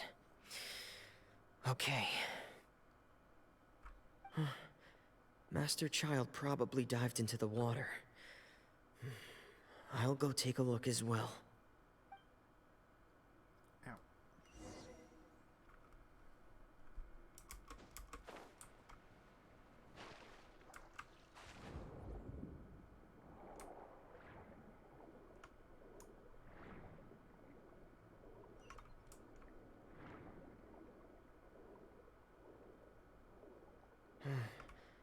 The vegetation here is a bit more sparse. These traces aren't natural. A person must have left them, and recently. I should be going in the right direction. Oh, when the jellyfish is out of water, it doesn't have a in water. It doesn't have a bubble. There are traces here too. I need to keep going. Traces of what? Huh? The traces are gone, but I don't see where he could have gone from here.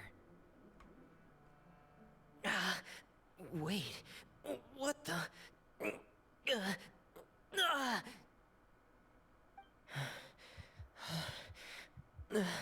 My heart is racing, and it's getting harder and harder to breathe. What's going on?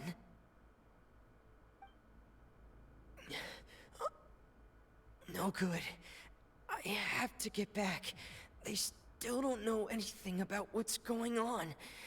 If I turn back right now, I should still be able to make it.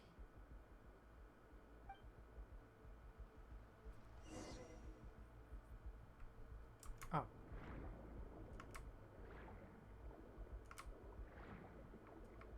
Okay.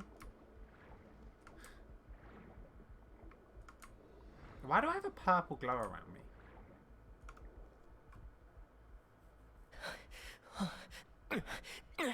I can't die here.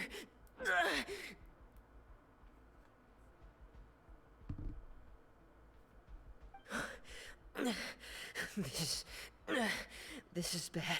I'm feeling worse and worse, and I'm still underwater.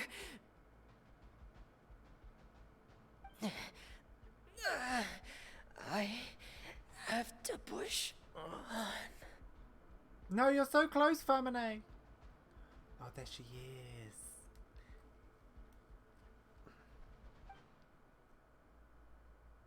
It took 3 days to get there.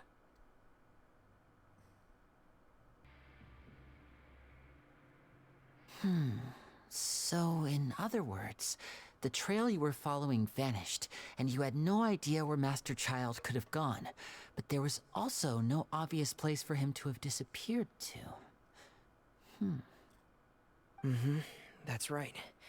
I tried my best to swim back, but I had already put some distance between myself and the fortress, and I just couldn't find the strength to keep going. I probably passed out some time after that, and you know the rest. Miss Clarande brought you back, but we also don't know why she just suddenly appeared at the fortress, or why she went out to save you. Miss Clarande, you say? I must go thank her in person. You're still too weak, Fermine. You can go after you've had some more rest. Miss Lynette is right. I believe Miss Clarande will stay here as a guest for another few days, so there's no need to hurry. A guest? Then I can assume Risley was the one who invited her to come down here? You should ask His Grace about that. He'll be able to explain better than me. I got it. Got it. I'll go talk to him. Yeah, it's about time he actually told us what's going on. Wanna come with us, Lenny? No, please go on without me. I don't want to leave just yet. Lenny. The logical part of my brain is aware that we're safe right now, but I still can't bring myself to leave. Both of you are just in danger. Understood. Then let's just sit together for a while. In that case, I'll leave the infirmary to you. The Traveler and I are going to head out for now. As long as you stay in here, I don't think you'll be disturbed. Thank you.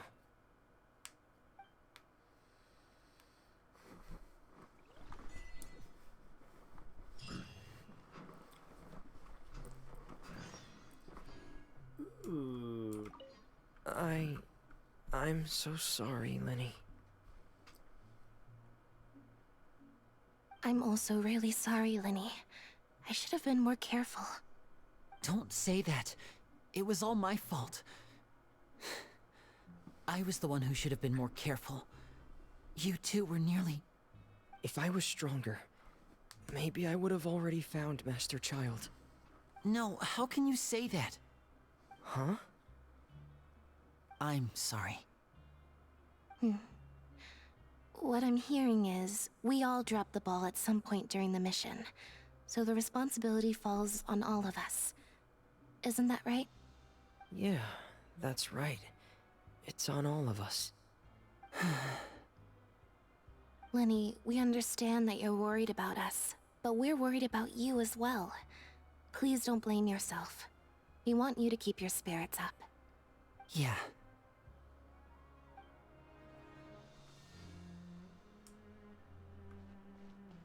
They're so cute together.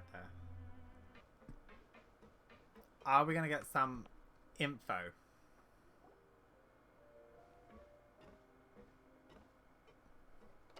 Excuse me? I take it Mr. Fremonet's condition has stabilized? Of course! I wouldn't have left the infirmary otherwise. I've been expecting those two, but might I inquire as to the purpose of your visit, Miss Siegeween? I wanted to check up on Miss Clarande. How are you feeling? Mostly fine, I think. If you don't mind, I'd like to perform another quick physical exam. It'll just take a few minutes. All right. Thank you for looking out for me. I'll take my leave for now, then. Well, want to explain yourself, Risley? Of course, but I'm not partial to the word choice of explain. How about enlighten? Please enlighten us as much as you'd like. Where should I begin? How about you start by asking me any questions you have? You can start with whichever one you'd like to get answered the most. Then Paimon will begin. Did you know about Lenny's goals from the very beginning? No. I just knew they were Fatui operatives sent to the fortress by the Knave. As for their specific goals, I only figured those out as you made progress on your investigation. Cool. You managed to monitor and stay ahead of them even though you didn't know what they were trying to do? They came here with ulterior motives. I'm quite adept at discerning what that kind of behavior signals. Why didn't you stop them? Initially, I thought their goal was just to investigate Child's disappearance. Linny suggested that I had deliberately let him escape, but in truth, I didn't really do anything special to help or hinder him while he was here. Everything he did, from finding helpers to leaving this place, he did on his own.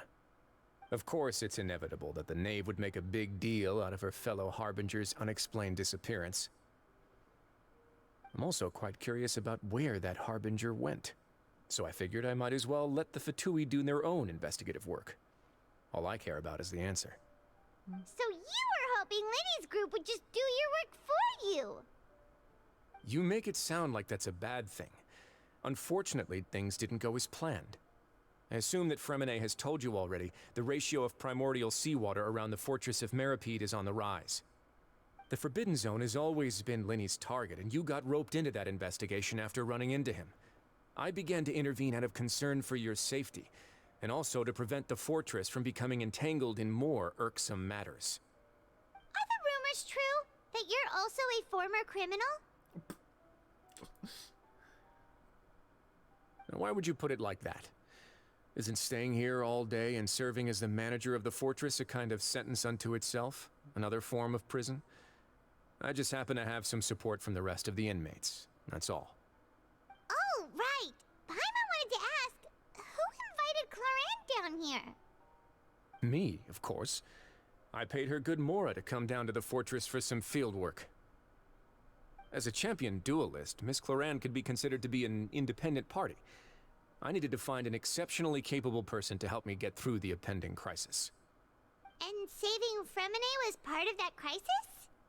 You can think of it like that, yes. Credit where credit is due, that boy is quite adept at diving. Had conditions not been as hostile as they were, he probably would have found the missing Harbinger already. So the Forbidden Zone really exists. What's inside of it? That's not something you should be asking after. Neuvillette only asked you to investigate Child's whereabouts. Alright, I'm sorry. All I need to prove to you is that the Forbidden Zone had nothing to do with the Harbinger's disappearance.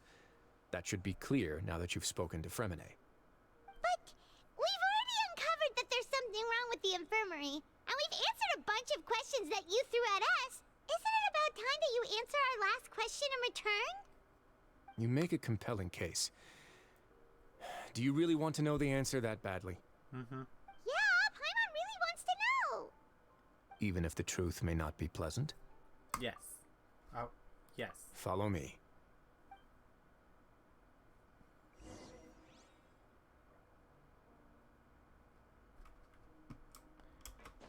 Okay.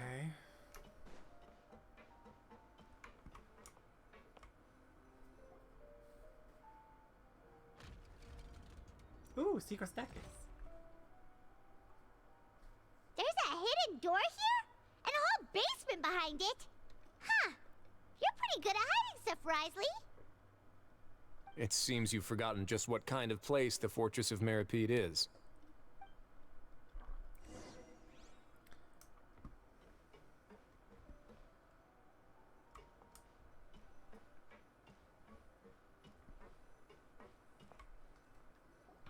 Okay. Stand on the central plate.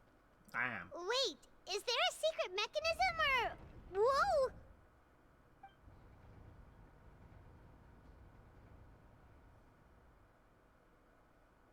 So, this is the Forbidden Zone? Honestly, for a place so well hidden, Paimon sure doesn't see anything special. And that is... What a huge door! There are 3 such isolation gates in total. Generally speaking, I'm the only one who's allowed to go inside. Hence the name Forbidden Zone. Am I correct to assume you're going to run on back and tell your little Fatui friends everything? Well, Paimon wasn't thinking of keeping anything from them. Well, I'd advise you wait until you've seen the whole truth of this place for yourself before deciding whether or not to tell them.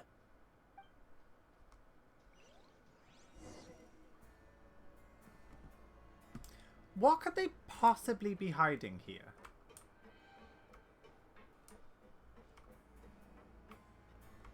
Oh, I was just the traveler. Huh. So there's a switch on the side. Stand back. Is it the Gnosis?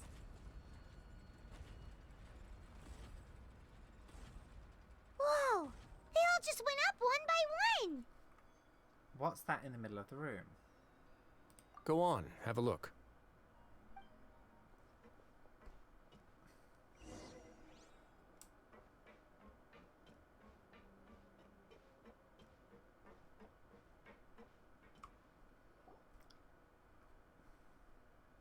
This room is empty with nothing here. It's quite strange. There's also a device smack dab in the middle of the room. Which I've been interested in what lies beyond that gate ever since I assumed leadership of the Fortress of Meripede.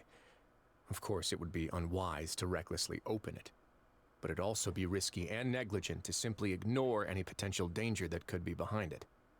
The readings on that dashboard have not budged since the day when I first laid eyes on this place. But over the past year, the needle has crept upwards from its original position, likely because some parameter it's been tracking has changed, if only infinitesimally. What am I looking at? Is this just an error on my screen, or is it... Anyway, some type of gate. Is it...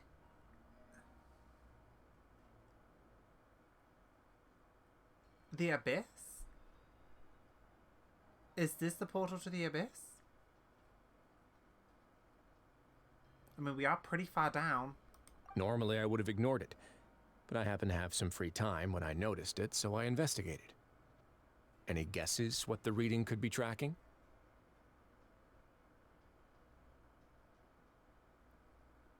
Water pressure? Very reasonable guesses. I've considered both of those as well. Unfortunately, our dashboard is tracking something less ordinary. The temperature should vary with weather and climate changes, so for something that rarely shifts, the water pressure is more likely. We ran a few tests to increase the pressure from the outside, but the readings didn't change at all. Later on, a few more possibilities occurred to me, such as a potential connection with the primordial sea. I began to make a few preparations based on that hypothesis. Over the past few days, the needle has moved again. With that, and the symptoms that Fremine displayed after leaving the fortress, I can now confidently conclude that the readings represent the concentration of primordial seawater in the seawater nearby. The concentration of primordial seawater? But we're already under the sea! And that is precisely the problem. We're at the bottom of the sea, and now we're surrounded by toxic seawater. Somehow, primordial seawater got mixed in, and the concentration is steadily rising. Primordial seawater is continuously leaking into the sea. Yes, that's very likely. But forget about the two of us. Not even Novelette knows where the primordial sea could be, much less where we could find and plug a leak. Oh. Oh! Seems like you've figured it out. I believe the primordial sea lies directly beneath this sluice gate. For some reason, the primordial seawater levels have risen significantly, and it's now very close to us. The indicators are now red. Although the gate still stands, some primordial seawater has already leaked out and mixed into the sea around us. If this continues, soon it will no longer be able to hold back the primordial sea at all. And if the primordial sea is leaking through, if this gate falls, all of Fontaine will fall with it. Yeah, you know what the legends say. If this place falls, then everyone in Fontaine will be turned into puddles in the span of a night. But that's just too Why is it so bright? Why would the Fortress of Meripede be built right above a sluice gate for the primordial sea? Who built this place anyway? Your expression tells me you think this might be part of a vast, complicated conspiracy. To be honest, you might find the actual answer may be exceedingly boring. It's just that the secret of the Forbidden Zone had been long forgotten by the nation before I rediscovered it with my research. There's no single founder of the Fortress of Meripede in any traditional sense. What we know about its history has been left to us by the people who used to live here. When the previous Hydro Archon Egeria ruled the land, all convicted criminals from Fontaine were exiled. The people drove the criminals away like a wolf pack chasing away the banished. The criminals received no sympathy of any kind from the people. They were exiled to the desolate seaside, where they experienced only pain, struggle, and the bone-chilling cold. Some of them began to repent, and prayed to the Hydro Archon, asking if there was still anything they could do.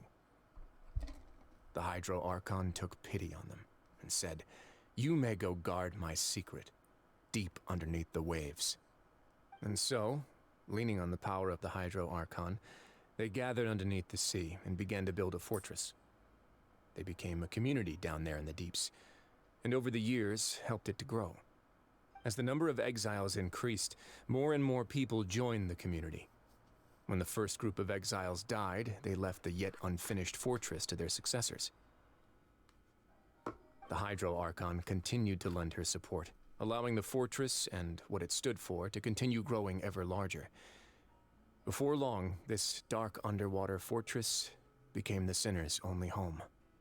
And with that, the people here stopped referring to the fortress as a prison.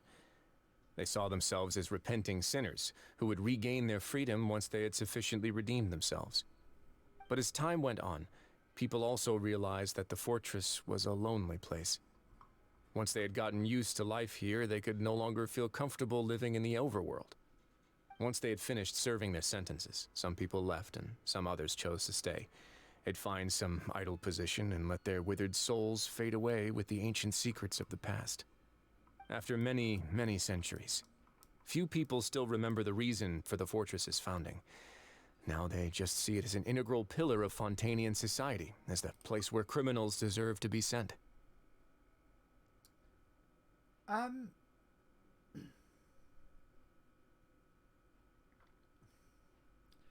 So, going back to the Primordial Sea thing, Child's, like, whale attack he does, he says that was because he saw something, and that's what he based it on, which was a whale. Do you think the Primordial Sea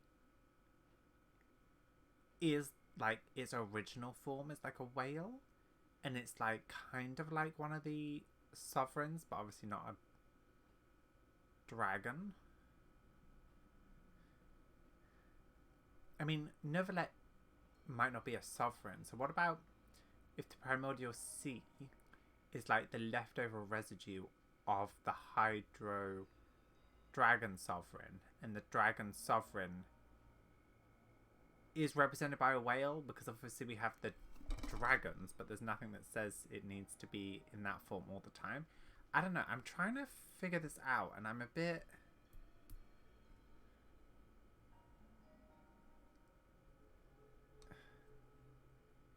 My head hurts from, like, the last quest just being so thingy, and now we've gotten to this point where, like, what are we, like, 2 hours in or something? And now we're getting this big kind of thing. I'm just a bit like, okay, what's going on? It's so bright as well. Look, it's reflecting on my glasses. Now and again, researchers manage to break one law or another and live out their days in the fortress. I learned all this from an elderly historian. Everyone else just thought he'd made it all up. But now you know every part of that history is true. Indeed. It's just as the prophecy says. If this gate fails, then everyone will be dissolved into the sea. Do you believe in prophecies? To be frank, not really. But sadly, that hasn't stopped this prophecy from proving all too accurate. Prophecies are troublesome things. Just hearing one will create the first wave of panic. Seeing signs of it will bring about the second, and actually witnessing it in real time, the third. As the Duke of the Meripede, just what's your plan to do about this? Let's go somewhere else. I want to show you something.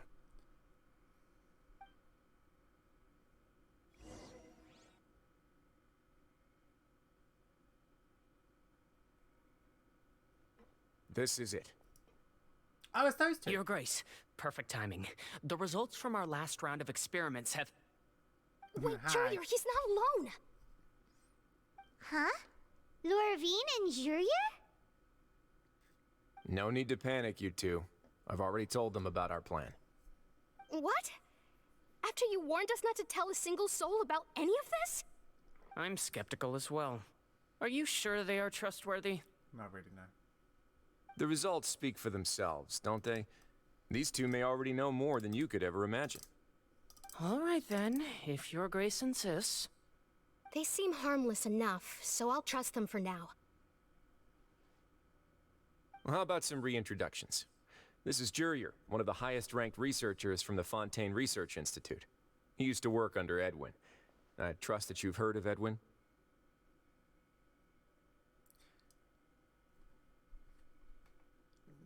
No. He's the one who blew the whole institute sky high. Everyone knew he was a bit crooked in the head, but you're not a local, so I guess it's possible for you not to have heard of him. Edwin's main areas of research were archaeum and gravimeters. As his assistant, Jurier is quite familiar with them as well. I hired him to be my technical consultant. You want to blow up the fortress of Meripede? Ah, what a lovely idea. I'm already imagining it in my head. Gotta admit, I'm tempted as well. Guys, focus! Focus! Okay, Clee. That taskmaster over there is Miss Lorvine, and is also one of my technical consultants. While Jurier used to be Edwin's assistant, she used to be Jurier's assistant. Ooh, are they together? Was that really necessary? See, everyone keeps asking this question. Are you too sure you're not a couple and just using your work as a convenient cover? Your Grace, I am not in a relationship with this man. If I dated her, I'd officially be madder than Edwin. Jeez, forget I said anything then. Follow me. Whoa, there's another door that goes right up. Your constant amazement makes it seem like the fortress can do anything.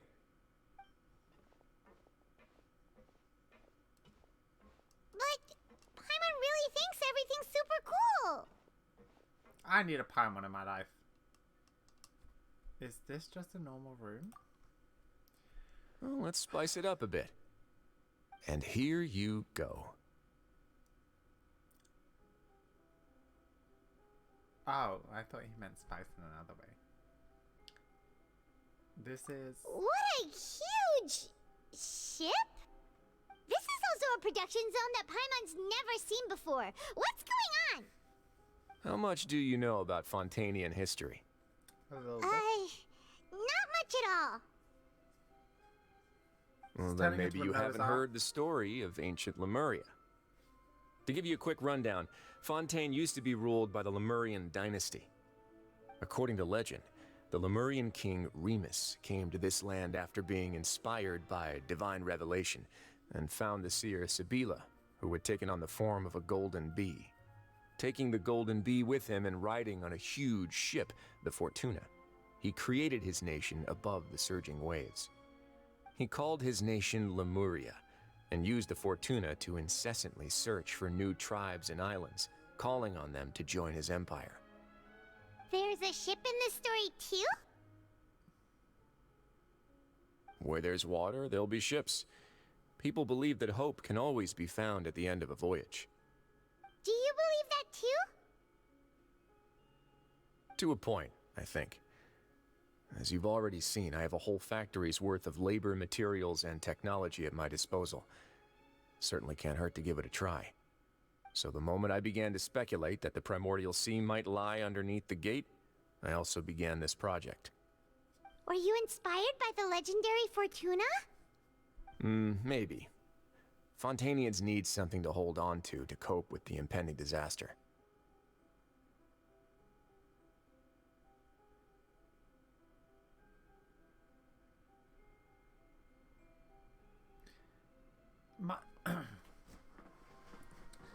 Sorry, my tin hat conspiracy theories kind of person things started going off. And weirdly, it kind of reminded me of Honkai Star Rail.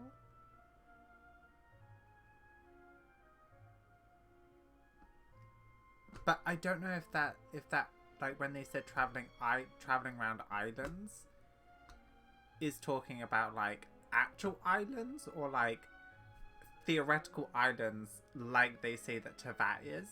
Because like, so like the theory around Teyvat is like Teyvat is like on a plate and then there's like the firmament and then the underground. So imagine if there's like multiple of those, they would be considered islands in like the sea as such because there's plenty of water around it. So like that kind of is a theory.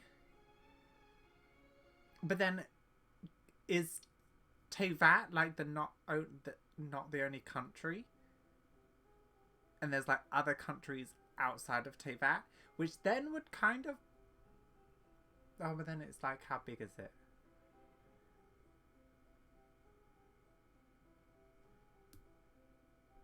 I'm so confused. My brain hurts. Also, I need another coffee, so I'm gonna go grab one. So, see you in a second. This has been your plan for ages. Can't you share your plan with everyone? Were the workers to find out the truth behind this ship, riots would destroy the fortress faster than any catastrophe. As the fortress's administrator, I'd never make such a reckless call. Alright, that's enough talking for now.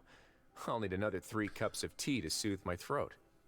Do you have any other questions? Seems like you're good. Come on, I'll take you back. Wait, there's that weird ore. I'll leave you here for now.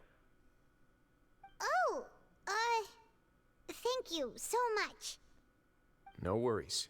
But don't forget, it's up to you whether or not you want to share what you just saw. What you do from here on out will likely affect those 3 as well.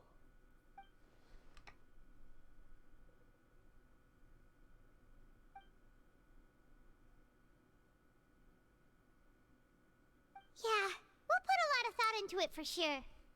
Yeah, we will. Great.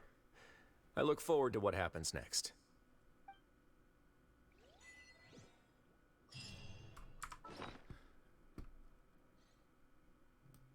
Yeah, that ore was this ore.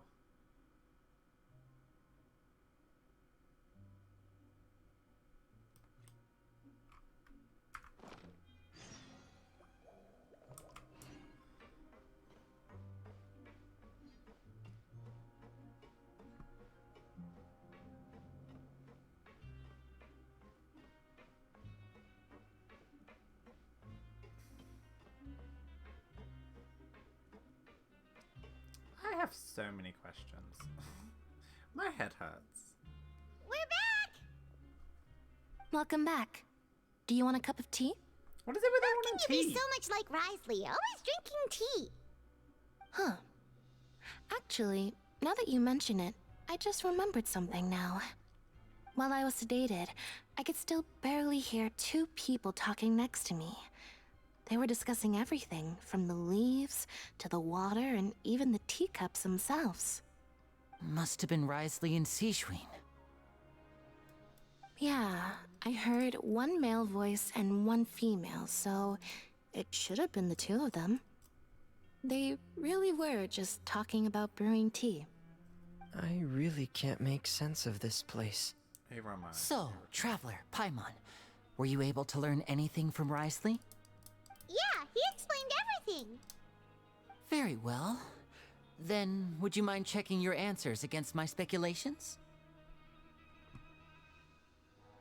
Feeling better? Yeah, I took the time to rest, so I'm feeling a lot more relaxed now. Nobody else is around, and Miss Sijwin is also busy with something or other, so let's just talk here. All right, then I'll posit my theories. I asked myself 3 questions. Firstly, why was Fremine affected by the primordial seawater? It was because he dove into the sea. My theory is, the long-lost primordial sea is probably very close to the fortress of Meripede. Ooh, he's good. He got that right right on the first try. That's our Lenny. Secondly, Risley's attitude changed dramatically during the course of our stay here. He ignored us completely at first, then suddenly roadblocked us. Why? I spent quite a long time thinking about this. If he has been monitoring the Fatui since the very beginning, he probably ignored us at first because he was hoping we could find Master Child for him. What's more, the Fortress of Meripede is not part of Fontaine's court system, nor does it report to Udex Nervulet. Risley is basically the king of a no-man's land. As long as the fortress doesn't do anything about Master Child's disappearance, Father can use it to pressure the Fontaine authorities. And while the two factions are pitted against each other, Risley will be free to move between the parties of interest. If I had to guess, he probably has something that he's working on himself. It's likely related to the secret of the infirmary, but I just can't think of what it could be. Lenny's grasp of the big picture is amazing. You're super smart. Thanks so much. Then finally, there's the last question. If Risley does have a plan, what could it be? All I know for now is that his plan probably has something to do with the changing nature of the seawater. He's even gotten Cloran to help him out. That can't be the full extent of what he's doing. There's probably a secret passageway behind the block in the infirmary, and there's something big in the fortress that most people here never get to see. He has a bargaining chip, and it could be important enough for Father to deal with him directly. I don't have enough information, so I have no idea what his chip might be. But let me guess. You have the last piece of the puzzle.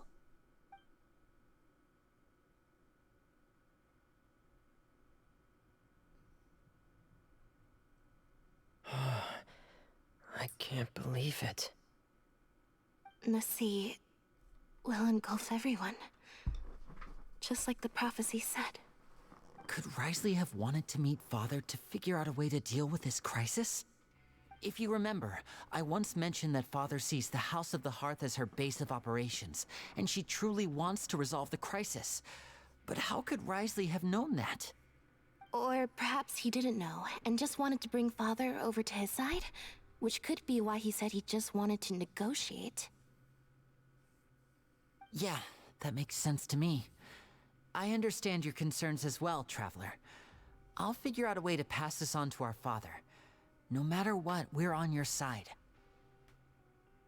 The two of you have already aided us far too much. We probably wouldn't be standing here right now if not for you. If you ever need anything else going forward, please come to the House of the Hearth at any time. Though you may not share the sentiment, after all that we've gone through together, the three of us basically see you as family now. That's cute. You have my gratitude. Thank you for protecting Lenny when it really mattered. And thank you for sharing the secrets of the fortress with us. We didn't think you were going to do it.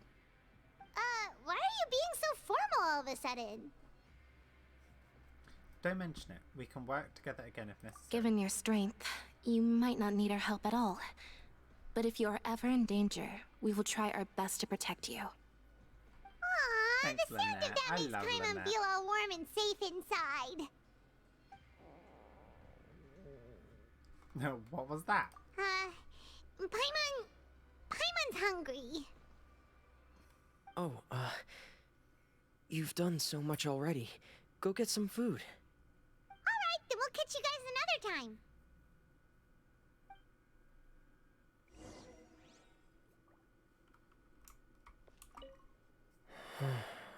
I feel like I should try to become someone more capable of helping. You're incredibly helpful. Lenny thinks so too. Yeah, you two are always telling me not to push myself, but aren't you just like that as well?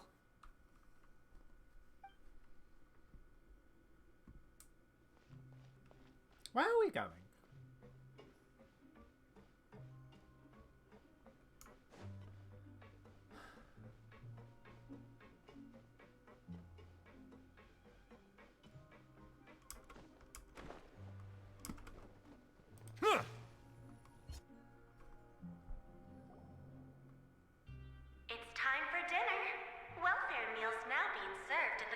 cafeteria. Come on, let's go pick up ours as well. Traveler and Paimon, over here. Are you here for dinner too, Miss Sijuin? And I'm taking the opportunity to prepare Miss Cloran's dinner as well.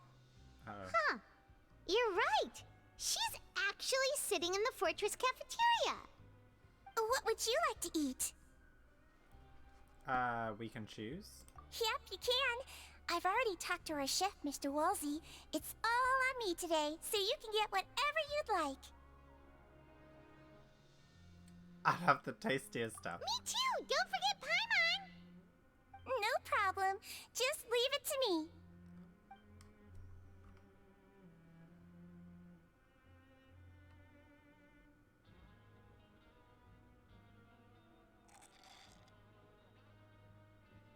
This is going too fast. So delicious. Amazing. Paimon's so happy. Paimon wants to feast like this every day. We do at home. Feeling full yet? How's the food? Delicious. Exquisite, thank you. Besides the milk. I'm so glad to see you all so happy. Milk. Oh, see, the expression on your face just now? The muscle here just moved, which suggests that you're feeling quite relaxed at the moment. Sijuin, do you do this to help your patients or to better understand human beings? A bit of both, I suppose. I'm a Melazine, which means I'm very different from human beings. I must know what you're thinking if I want to take good care of you. You're really good at taking care of people. Even though you're so short, you still talk and act like an older sister. Really? You're reminded of an older sister? That's great to hear. Oh, and what did you mean back in Risley's office? When you said that you were protecting Linny and his siblings as well? Oh, that. I just asked His Grace to look out for those children, especially that diver boy. I was getting a bit worried after hearing that something was wrong with the water. Thankfully, Colorand is very strong and managed to save him in the nick of time. His Grace also sealed the pipes after Colorand left, to make sure that Linny wouldn't impulsively chase after his brother. Although the path was blocked, we still stationed some guards there to stop anyone from approaching. They were instructed to only open the door once Miss Clorand had returned. Oh, and I was keeping an eye on Mr. Linny as well. We had to press him, but we couldn't allow him to be in any real danger. You were all super considerate and really thought everything through. It's just what we do down here at the fortress. At least this has been His Grace's style for as long as he's been the leader. Oh, I really wish Monsieur Nervulette would come down here more often too. I feel like he'd like it here, with all the darkness and chaos. But that doesn't make sense at all. It's hard to imagine Nicolette outside his office. Get a good night's rest, you two. You both worked very hard.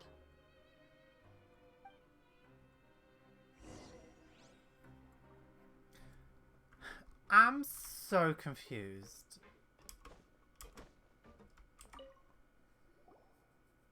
Clorand!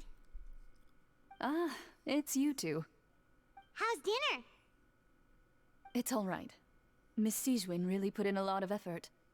So we heard that Risley invited you to come down to help, and you saved Fremine too! You sure work super fast! Oh, it was child's play. Still, Paimon didn't know even champion duelists could take on side jobs. Oh, and why aren't you eating with Sijuin and the Duke? Won't you get bored eating by yourself? Miss Sijuin was with you, and the Duke has business of his own. Actually, didn't Navia say that you went out for dinner with her as well? Yeah. First time in a long time. First time in a long time? So you mean you've gone out to dinner with her in the past? In the past, yes. You seem to be enjoying yourselves here. It's all thanks to Neverlet. This is technically a work trip for us too. Things will be getting messy at the fortress soon. Don't run around unnecessarily. Alright, that was a bit suspicious. Jeez. Alright, bedtime, I guess. So much has happened. Paimon just feels absolutely exhausted now that she's finally relaxed. Paimon's super sleepy. Are you sleepy too? Yeah, I'm also getting there.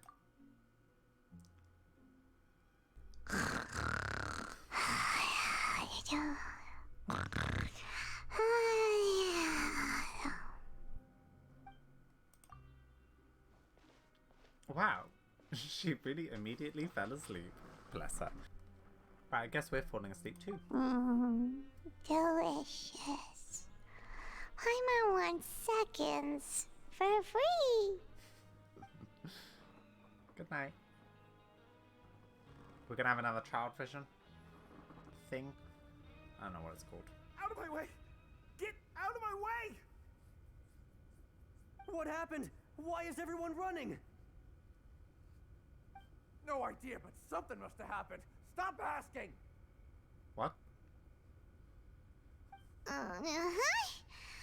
yelling? Paimon still wants to sleep. Paimon, wake up. We need to go out and see what's going on.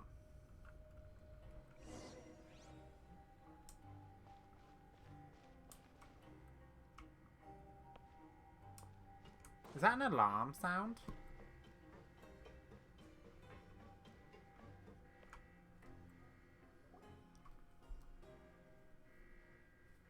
What happened? Why is everyone running around? Hey, what are you doing? No time to explain, mate. Goodbye. Hey, wait! What's wrong with these people? They won't even talk to us. They're here! There you are! Hey! Oh, thank goodness! Quisto and Lavaroon, do you know what happened here?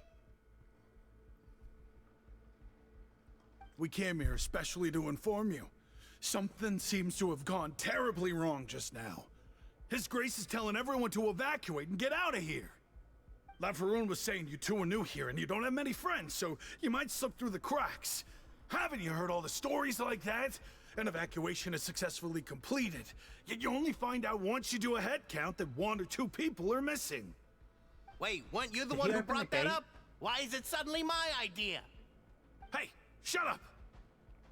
Okay, whatever. The point is, you should come with us. You said His Grace said to evacuate outwards. Yeah, he said to get as far away as possible, upwards and outwards.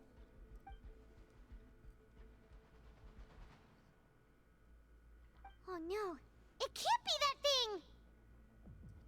Whoa, wait, what? What? Hey, where are you going? We have to go find the Duke! You two just go and get out! Go on without us! He didn't open the gate, Hey, did he? hey! Be careful! It's cool, we got Lynette on the team. I'm all happy.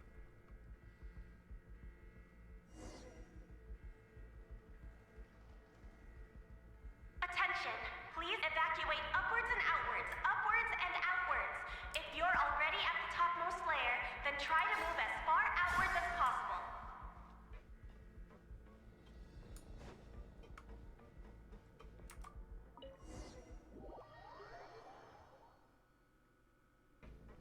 Oh, I'm running into the side.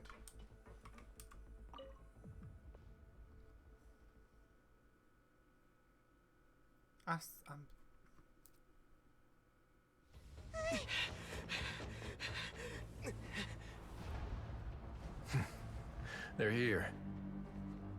Just like I said. We have it!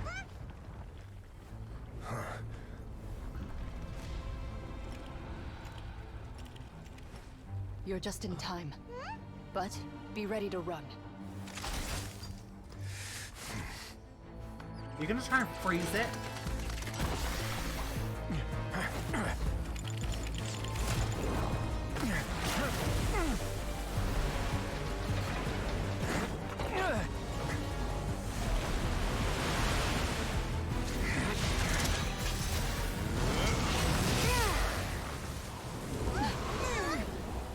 He's so cool. It's salt water.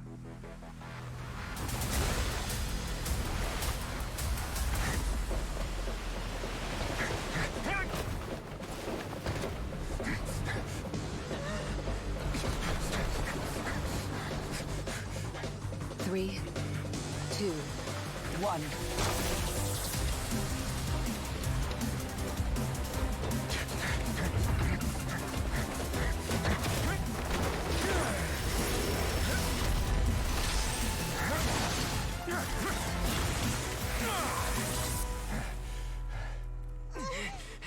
This won't hold it for long. Find Neuvillette. Tell him the defenses are about to collapse. Then what will happen to you? Until he arrives, we're the last line of defense.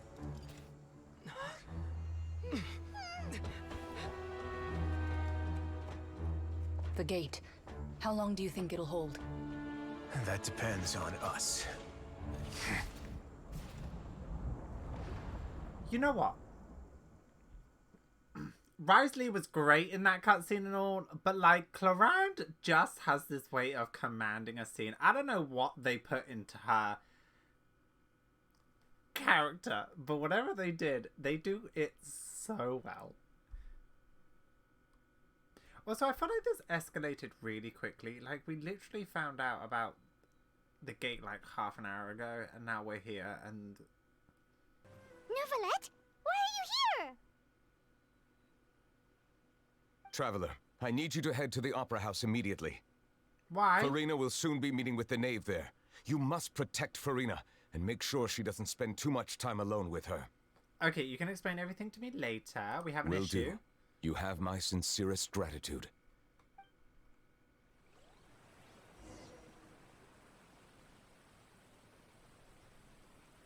No, they are not going to solve that issue with me going to babysit Furina, are they? If they do, if they solve that whole thing, what is up with the game? If they do, I'm going to be so mad because, like, it finally got good and now we're going to go babysit something. I don't really know. Oh, there's so many people around here. What's going to happen? Look, there are a ton of Fatilian Palais Mermonia people over there. The knave is probably here already. We need to hurry. Are they going to let us in? Are you two the traveler in Paimon? Monsieur Neuvillette has left instructions. Please follow me. Okay. Though I'm sure he's already explained, this should be a mostly cordial conversation, unlikely to give rise to violence. But it would be most appreciated if you could protect Lady Furina to the best of your abilities.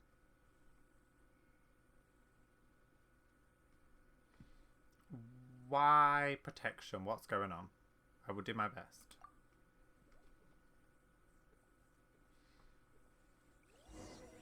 They better not solve all that primordial water stuff without us. I'm just saying.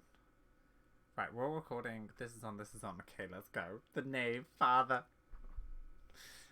Daddy. I'm so excited.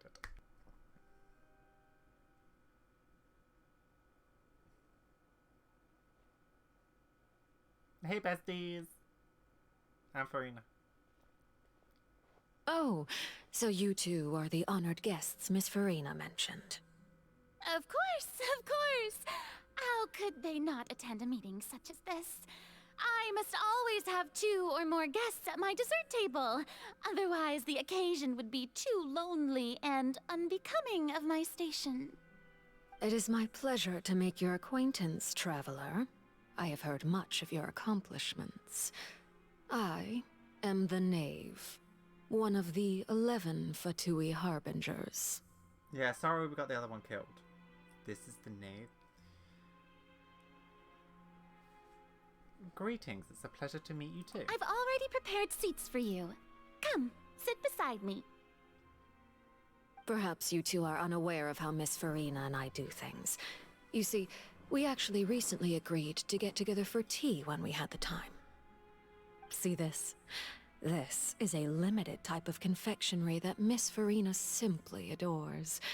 There are only 16 slices sold every day. Here, why don't you and Paimon have a taste? seems friendly enough, but I can't tell. The knave is a force to be reckoned with. I should be very cautious around her. Traveler, what do you think of this cake? I love any type of cake. It's quite tasty. I think Paimon agrees too. That's good to hear. So what Child said was on the mark after all. You do share a taste in desserts with Farina and I. Wait, Child should have no reason to say something like that. I wonder how he's doing nowadays. You must have heard, right? He's suddenly gone missing. I'm really worried about his safety, you know. Here's to hoping that he's an excellent swimmer. I have faith in his abilities. Where is this going? Since we're talking about him, I feel like I should add something. His martial prowess really looked certainly pretty impressive, yeah. Farina looks quite nervous. There must be some bad blood between her and the knave. Oh, so you're also familiar with his aptitude for fighting, Miss Farina. Oh, right. I almost forgot. Child was subdued by Udex Nuvillette right in front of you. Against ordinary people, my colleague would never be on the back foot. But alas, he just never imagined he'd run into such a person.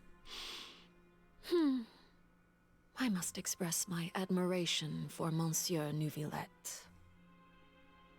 I managed to find a few leads on his whereabouts. Coming from you, that's not surprising at all. Oh, I want my hair like hers. But I thought you would be happier to hear the news. Of course, but it's still a bit of a shame. You see, I would have been far happier had I received this news somewhat earlier. As you well know, a long time has passed since Child disappeared.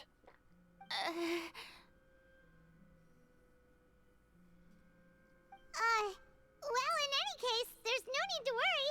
We know for sure that Child is still alive. Oh, and just how do you know that? Because we found evidence that proved he left the Fortress of Meripede. And where did he go after leaving the fortress? Well... Oh no, Paimon's statement just left us wide open. The Fortress of Meripede lies deep beneath the waves. Unless he pranced right out of the main gate, he must have had to swim for it. Do you have any proof that he surfaced safely? We do not. But there also was no evidence that he'd been injured or killed. That is good news at least. His sister Tonya sent a letter to Fontaine not too long ago. Since he was unfortunately unavailable, I picked it up on his behalf. Do you have any idea how he usually writes back to his family? Dear Tonya, your letter made me feel like we were still enjoying our time in Snezhnaya together. I'm currently admiring the scenery on the streets in front of the opera house. Is it something like that?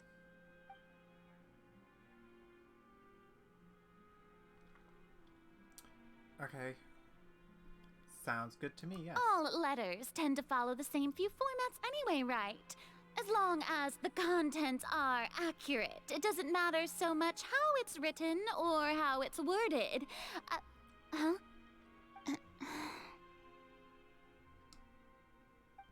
on.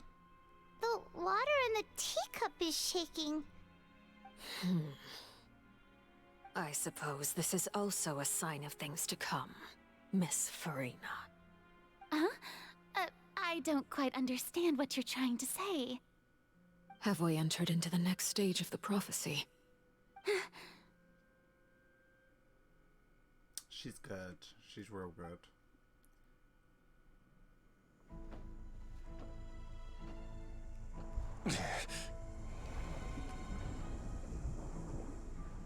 My thanks to you both. I will take it from here.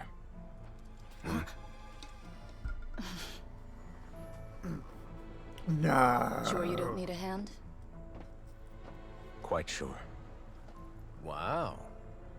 So, what's your secret, huh? Let me guess. Nah, who knows? Maybe it's just your sense of responsibility. Sounds about right. Please be a big lore drop. Please be a big lore drop. Please be something big. An epic.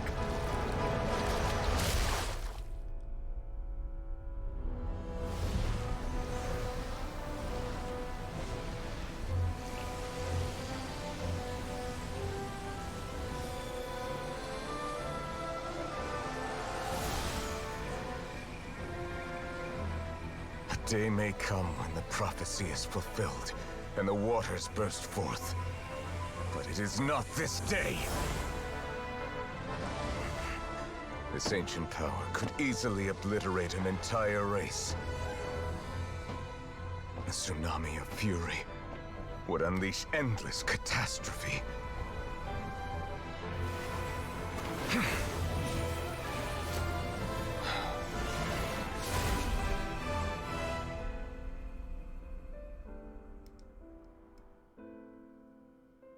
This sentence is too severe. Forgive me for overruling it.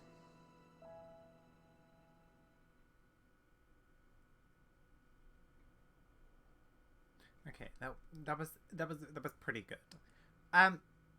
Wait, is him turning into a human from like Dragon a sentence?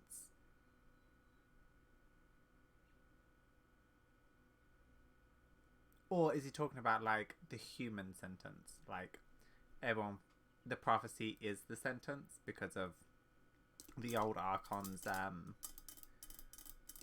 prophecy, and that was like the sentence as such. If things, I don't know, didn't change or something, and that's what he's saying. Huh. All right. Seems like the problem inside has been suppressed. Let me guess. We're safe for now. Indeed. But only for now. I win this bet. You owe me a present. Very well. It was indeed just as you said. You made a bet? We made a bet on the size of your entourage. Cloran thought you wouldn't come down by yourself. I figured you would have at least brought a few people along for appearance's sake. It appears I underestimated just how confidential the mission was. Shouldn't you have gotten used to confidential missions by now? That's just how the courts operate. So what gift must the loser give?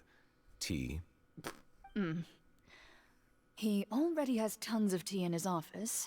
I'm thinking about a set of legal codices. That wouldn't happen to be a dig at my lack of legal awareness, would it? Well, I'm sure His Grace doesn't consider the fortress to be outside the law. I was under the impression the residents of a place like this would be uninterested in the legal codices. That was obviously a joke. Bless him. Anyway, you've still got some unfinished business to attend to in the overworld, correct? No need to stay here if you have a pressing matter. We all know you can't leave Palais Mermonia for long. Thank you. I hope everything went smoothly with the Fatui Harbinger.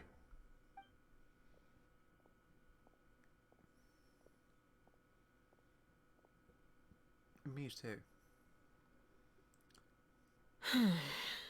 I must say, we've spent long enough playing house.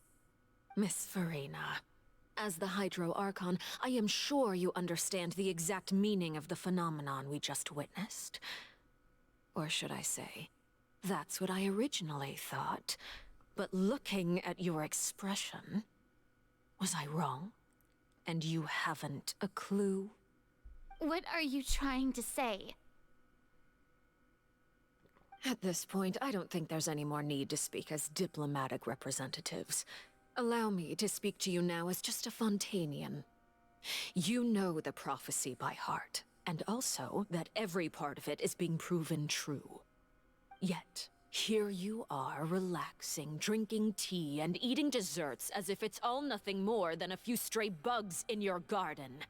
Do you really think that's acceptable? The prophecy's hanging above our necks like a guillotine.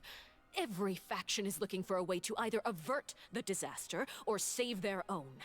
Even the orphans of the House of the Hearth have devoted everything to saving their homeland. But you? It beggars belief just how nonchalant and carefree you have been. From the very beginning, you, the god Focalor, you have utterly failed to take action. You're wrong. I've never ignored the prophecy, nor have I just been passing the time in self-indulgence. Retract your accusation and stop doubting the wisdom of the gods with such absurd conjectures. I am not alone in my doubts, you know.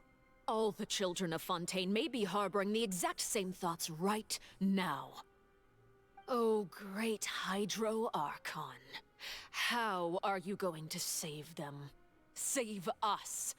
How are the people you've sworn to protect supposed to survive in a land that will soon disappear beneath the waves? I have my ways, and I've been working on them for all this time. Even if you look down upon me, you have no right to judge me. Fontaine will be saved. Even if I still cannot see the true future right now, as long as I continue on as I am, I will be able to hold my head up high. Fair enough. Then I ask you, Miss Farina, just what have you been working on? Where can we see it, and what is it doing to help?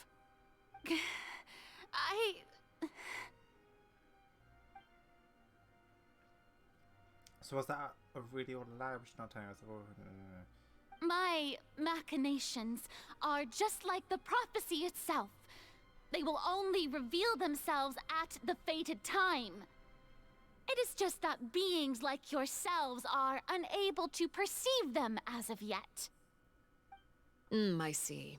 As a god, the proof of your labor always lies beyond prying mortal eyes. Allow me to be so bold as to ask another way. Would it be possible for you to tell us the parts of your plan that are not confidential? Such as your emergency response plan for the impending disaster? An emergency response plan? Oh, that look in your eyes. Have you not even prepared one of those? The emergency response plan is also strictly confidential. Then allow me to jog your memory. Miss Farina, what is the purpose of your Oratrice Mécanique d'Analyse Cardinal? And what do you plan to do with the massive amounts of indemnitium that has accumulated over the years? The Oratrice? It's just like it appears to be. So you also have no idea. If I'm not mistaken, someone's using it to prepare for something. But unfortunately, it would seem that someone is not you, Miss Farina. I first caught wind of this when Linny tried to investigate the Oratrice in the Opera House. You see, even just getting close to the core contaminated him with an extremely large amount of indemnitium. But even if that had nothing to do with you, then what could you possibly be working on, oh great Hydro Archon? Oh, right. I almost forgot. Udex Neuvillette is not at the tea party with us today. Miss Farina, I suppose you must have ordered him away to take care of some troublesome business.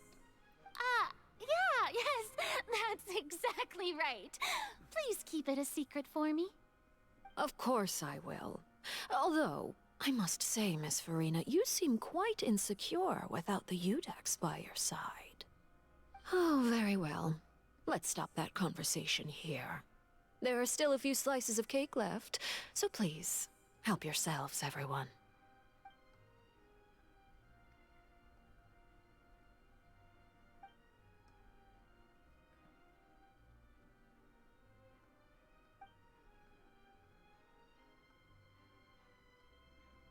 Traveler, I heard that you were recently commissioned to handle a few matters on behalf of the Udex.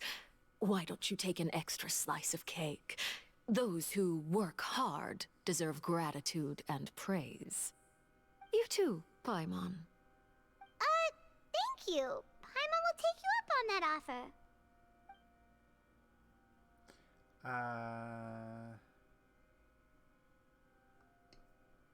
Oh. Oh, Paimon's super full. That cake was great. If it's on my tea table, it must be of the highest quality. Yes, and we must thank the knave for bringing these over as well. You're welcome. I'm sure the cake also felt greatly honored to be featured at Miss Farina's table, and I was merely catering to Miss Farina's tastes, seeking a chance to chat over tea. It is getting late. Why don't we call it a day? There are still a few matters that I need to take care of, so I must take my leave now. Very well. We'll end it here. Mind seeing me off, traveler? We could use the opportunity to discuss Child before I must be on my way. Of course. Of course, of course, of course. I feel like these two quests are actually just like setup quests for the last part of the Archon quest, if that makes any sense. Paimon's coming too! Of course, Paimon. We don't go anywhere without you.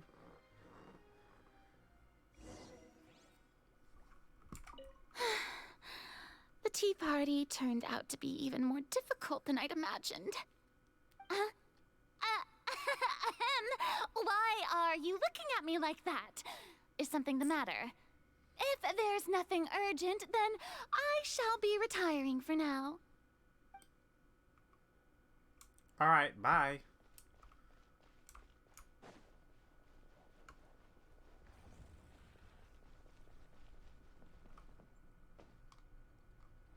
Oh, I didn't even realize we were here.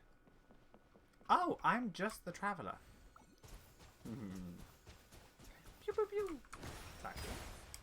Oh, I forgot he had that.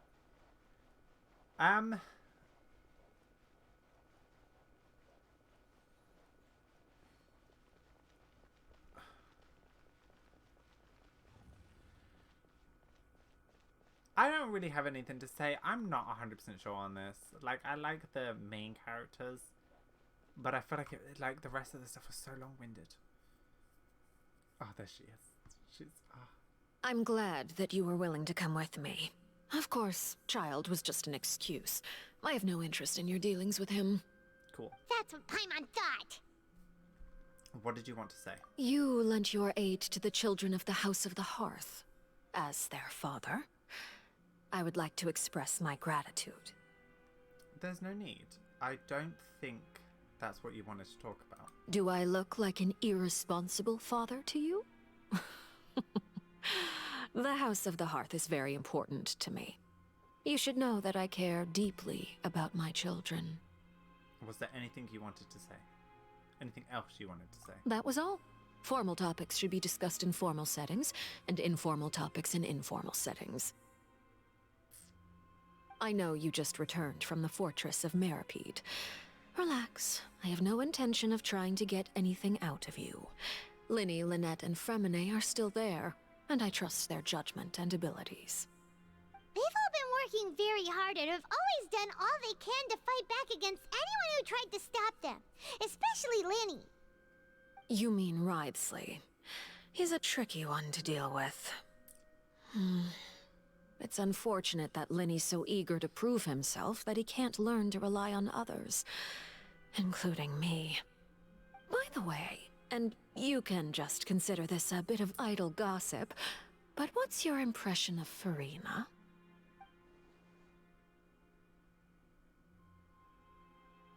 You are outside of our disputes, and the freest person in all of Fontaine, able to move around most easily.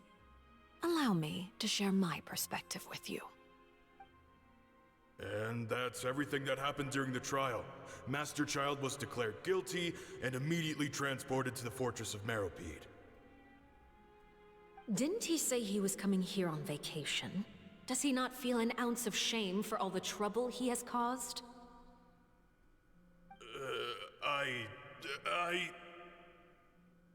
Forget it. He did give us an opportunity. I will be meeting someone shortly. Do you require help with any preparations? No need. I will take care of it myself.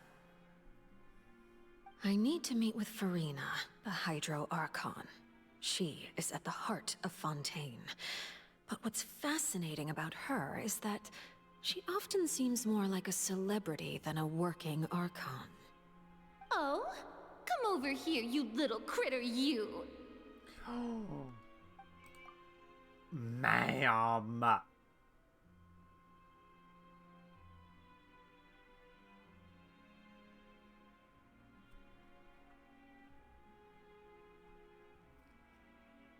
Ma'am. You dare to run from me? Stop right this instant! My goal is just to discover the location of the Gnosis. But I didn't expect the chance to approach Farina to be handed to me on a silver platter. This is so easy, it's actually making me a bit suspicious. Anything left unguarded is usually just bait. But no one will blame someone for taking the bait. After all, from the moment it was attached to the hook, the bait is meant to be sacrificed. Did they Venti them? It's just as I guessed in the second before I struck. The Hydronosis is not currently held by the Archon. In fact, this Archon doesn't seem like a god at all. And I sense that she's under some kind of curse. Who are you? And what are you trying to do? Please don't kill me! I'm begging you, please! The fear in her pupils is genuine, so perhaps she's not bait after all. Either way, targeting her has lost all meaning.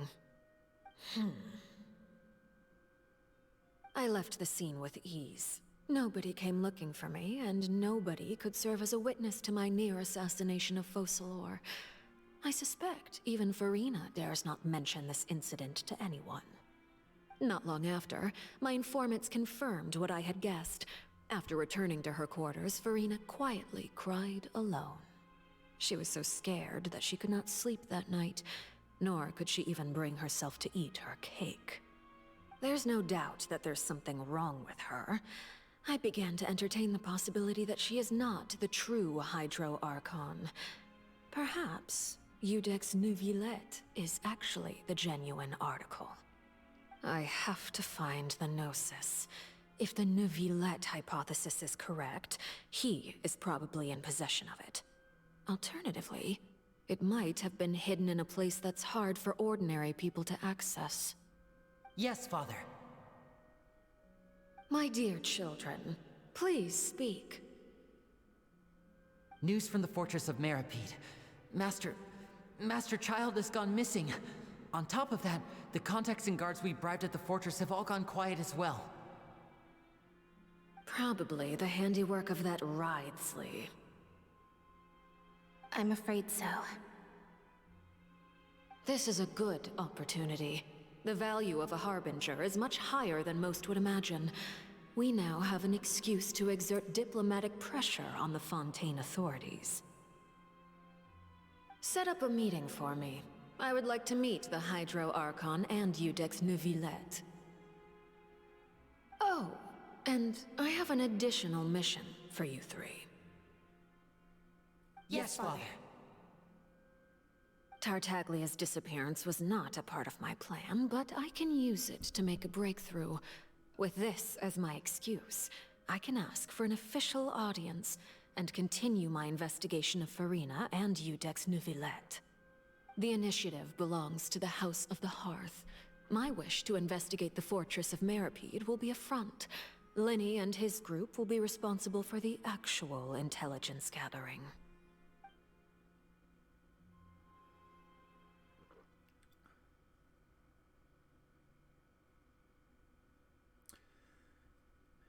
Okay, one, I loved that. I'm gonna get those pictures as wallpaper backgrounds because I'm obsessed.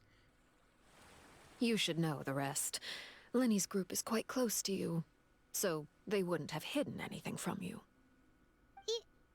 You attacked the Hydro Archon? It wouldn't mean anything, even if you shouted it from the rooftops. After all, even Farina herself is still pretending that nothing of that sort ever happened.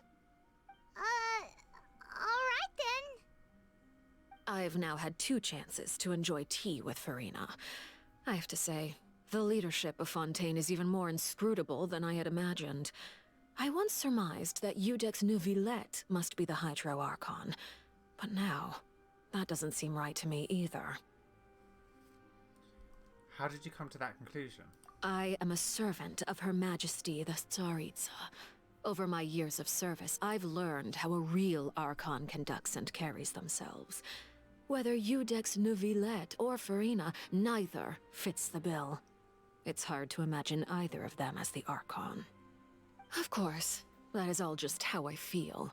Gut feelings often do not require justification.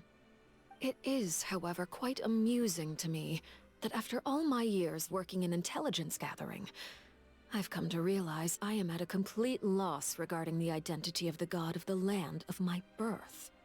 Don't you think Fontaine is quite intriguing? A catastrophe looms, yet many secrets have yet to rise to the surface. It looks like Fontainians will have no choice but to save themselves. Ultimately, though, one must survive in order to do anything else. Should the need arise, I would be happy to cooperate with you. You don't need to commit to anything right now, of course. I have a feeling that the situation will continue to evolve, and as your name is often connected with noble deeds, I'm sure we will work together someday. Neuvillette?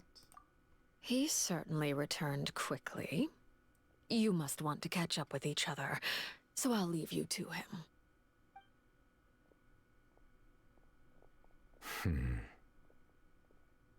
Neuvillette, is it over? For now, yes.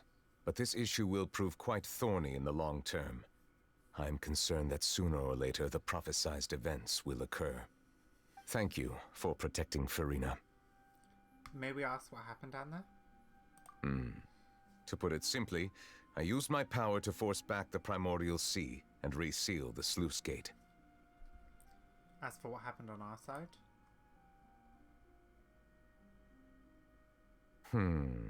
So as expected, the knave has turned up the pressure on Farina. She's trying to feel her out, though I'm still unsure as to her motives. Can I ask you some questions? Permission granted. You have enough power to force back the Primordial Sea. Does that mean you have a deeper connection with the Hydro Archon? Whoa. It can't be that you're the real Hydro Archon, right? But that's just a speculation on our part, though. You can't tell us? Then that's okay. We can talk about something else. We won't try to force you. You guys in Fontaine are super strange.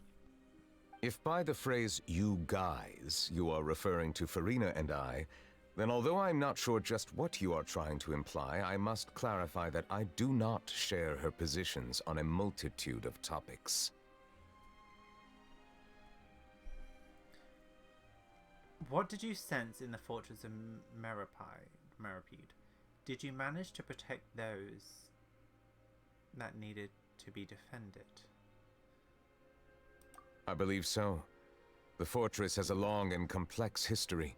It has seen much grief and suffering. And now, another catastrophe will soon be upon us. I mourn this turn of events. Huh? Why is it raining all of a sudden?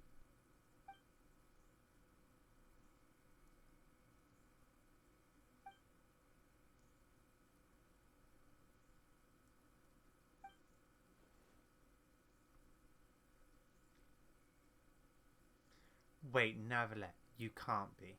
You may be closer to the truth than you think. Oh? Oh, I got And what goosebumps. are you thinking?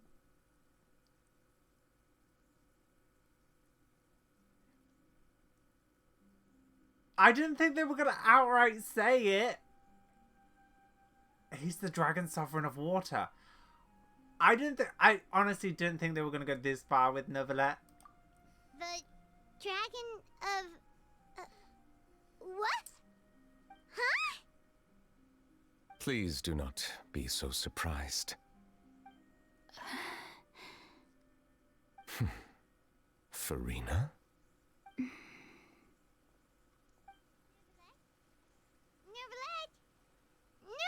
are you listening? Ah, my apologies. We were just guessing randomly. We didn't guess right, did we? You're not actually the Dragon Sovereign of Water, right? Well, if you don't want to confirm or deny...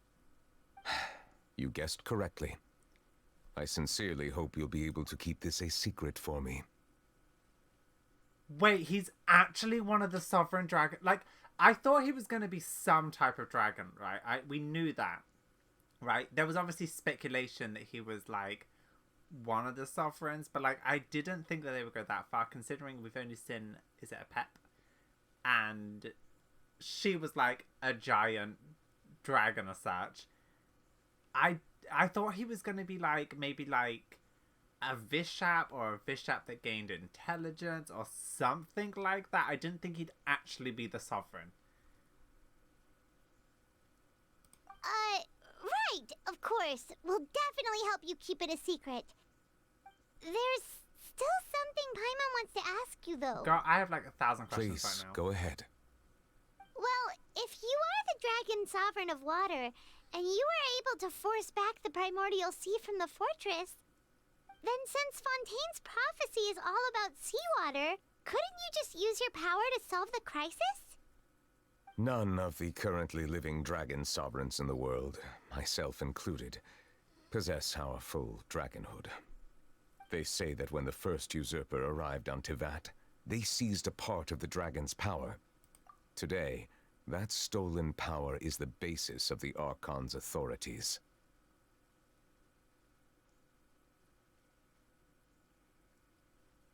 Seized a part of the... Wait, he says they say that when? So does he not remember? Also, is that what the Gnosis are?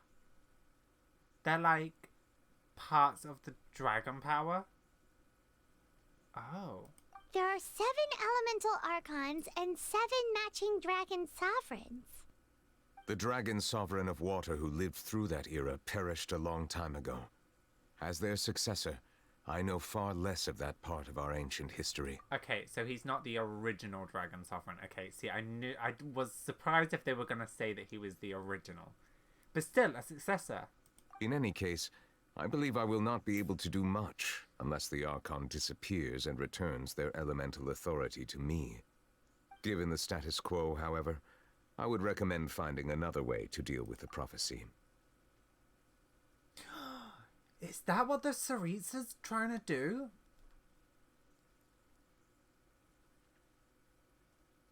Because it would be really interesting if, like, she knew either the Cryo Dragon Sovereign or if she knew the Dragon, like, King. Because wasn't there, like, wait, is there 7 sovereigns and then a king, or is the king one of the sovereigns? I can't remember. Anyway, the King Dragon, what about if she's trying to collect all the Gnosis for him to save? Wait, we don't really know her plan. I feel like there might be something there. Sorry. Oh, so even you can't solve it. I still have some urgent matters to attend to at my office. If you have any more questions regarding ancient history, you are welcome to discuss them with me at a later time. 100%. Please go right ahead. There's a place that Paimon wants to go too. Traveler, why don't we pay another visit to the Fortress of Meripede? Paimon is a little worried. Alright, see you later, Neverlet. We'll see you another time. Take care.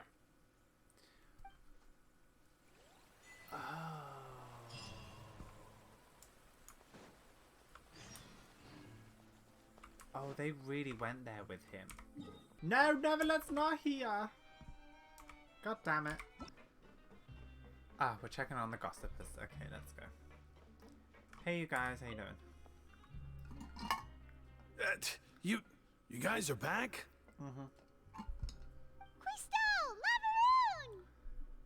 You guys didn't get caught and thrown back down here, right? Huh? No, not at all. And here I thought you'd managed to escape from jail during all the commotion. I'd held you up as legendary jailbreakers, but now you're telling me you just Never left? Oh, no, we did. We're sorry, but we just had some business to take care of. All right. There's no need to get caught up in the details. We're just relieved to see you. He was super worried about you, you know. Hey, it wasn't just me. Weren't you super worried as well? Something like that, yeah. Oh, I like these guys. I was also transferred to work in the kitchen a few days ago. I can still hear Quisto mumbling to the carrots. Are those two all right? Do you think they made it out alive? Whenever he'd say that, I'd tell him I'm sure they're fine. Wherever they are, they're kicking back with drinks in hand, enjoying the lovely scenery. Hey, there's nothing wrong with worrying about your prison pals. Is there? I mean, considering how they always love listening to all my gossip. These two. They sure are a lot warmer and friendlier than when Paimon first met them. Your meals will bring all the prisoners to the cafeteria. Oh, well, if you say so. I'll be watching you to make sure you finish every last bite. You know what? Those guys are cool. I really, really like them. Okay. Ooh! I didn't realize you were going to be here. Sinjwin? Sijwin! Sijwin. Traveler! Paimon, you're back! Are you still doing alright? Did either of you get hurt? Don't worry, we're both doing great. We're fine, but what about you guys? It was such a huge mess. How bad was it? A few people sustained superficial injuries, but that's about the extent of the damage. Monsieur Nervulette paid us a visit. It was all thanks to him that we managed to suppress the crisis for the time being. Oh, of course, we must also thank you for the help you provided. How did Nervulette know that he was needed here? Well, Monsieur Nervulette has strong resonance with the hydro element. When the water level rises, he can feel the waves produced. I ran into the bombshell bros while bandaging the injuries of the wounded. They were mumbling the whole time about how you just ran down without a word. I'm so relieved to see that you're both all right. If you're not too pressed for time, please stay with us a few more days. Just let me know if you get a craving for any particular dish, so I can have Mr. Walsey get your meals prepared.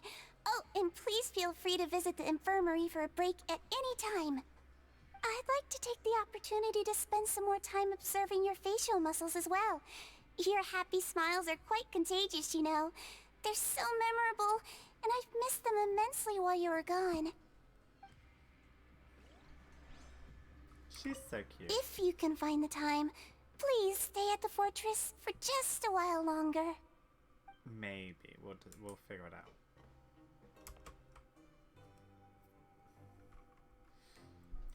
We met the knave. Now guess, what suit will this next card be? A bare-teeth cat? What? Well, look who it is. Hey, how you doing, guys? Traveler, Paimon.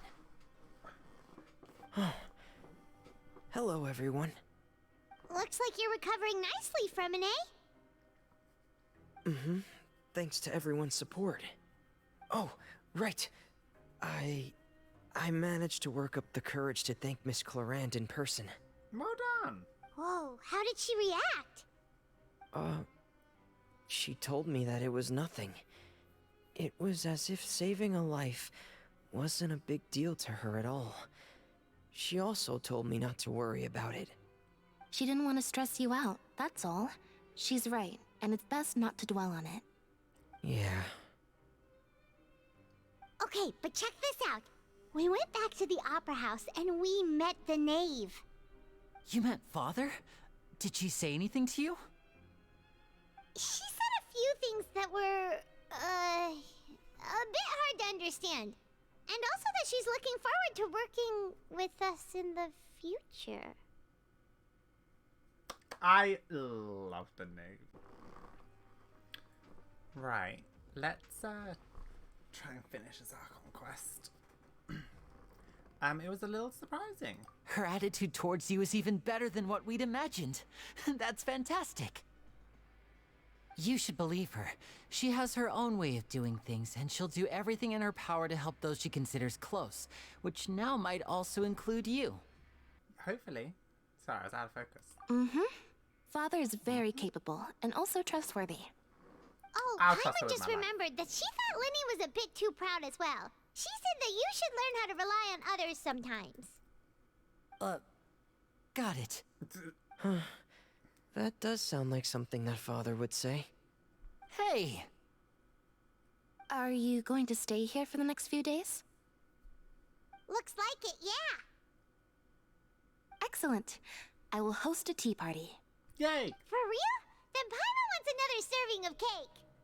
Another implies that you were already served some delicious cake while you were up there. How lovely. No. Well, next time, you're going to have tea in...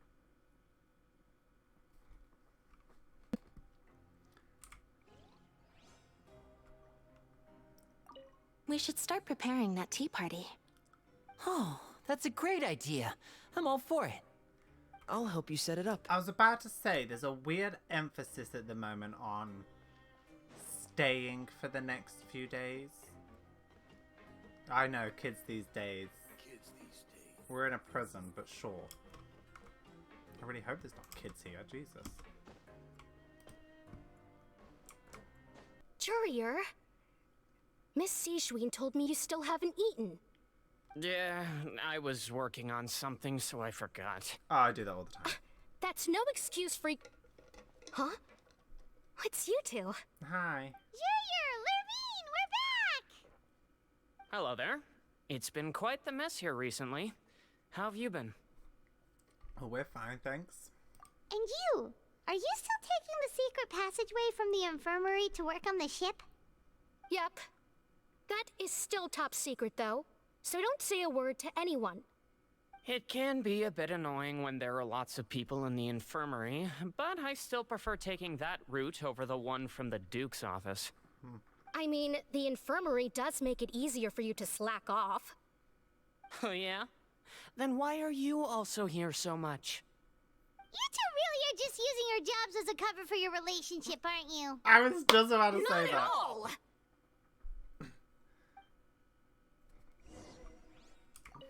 Courier, the rumors about us are literally everywhere now. Please do something about it. But it's not like I caused them by myself. All right. I'll try to do something about it when I can find the time.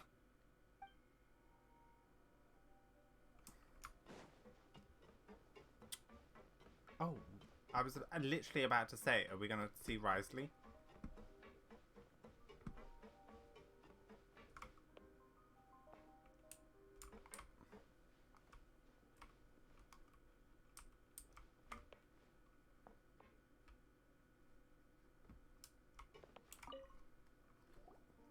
Do my eyes deceive me, or did I just see two inmates come back after making it to the surface?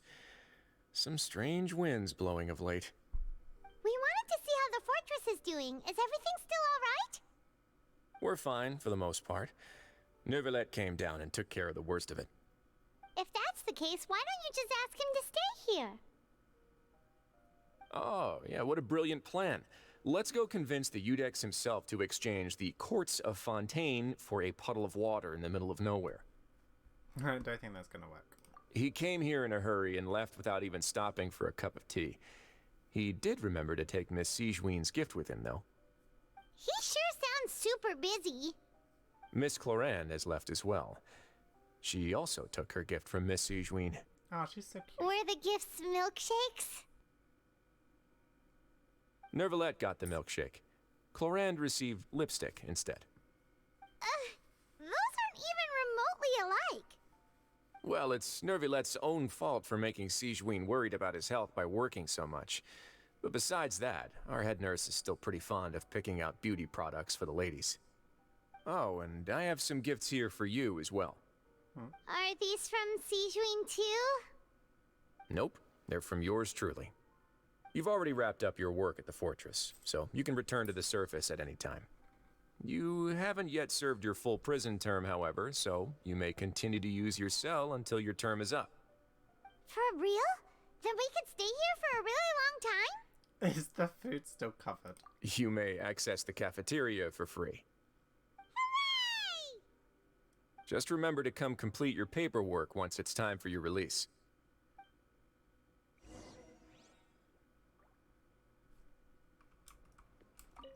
Your file can't be closed until we've completed your paperwork, so don't forget to come find me again when you're done serving your sentence. Sorry, I don't mean to be standing on your desk like this.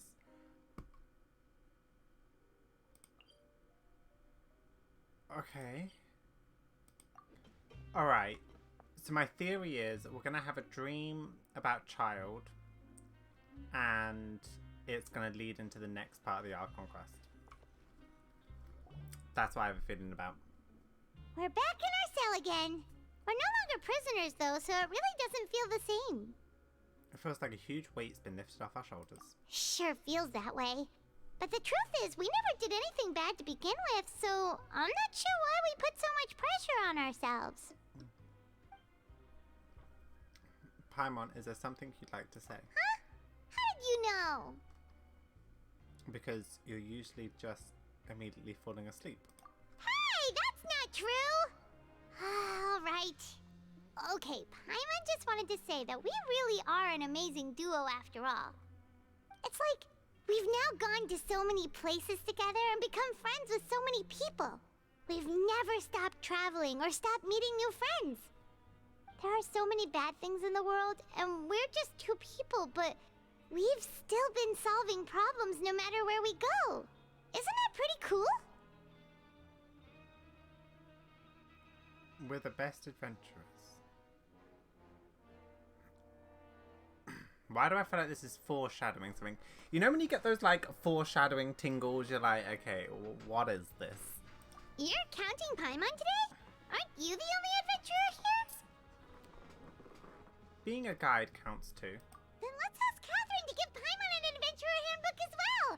Paimon will also be an adventurer from today forward. Sure. Just our thoughts making Paimon giddy. Paimon's gonna crash, so you sleep soon too. The last time we fell asleep here, we woke up to a whole mess outside our cell.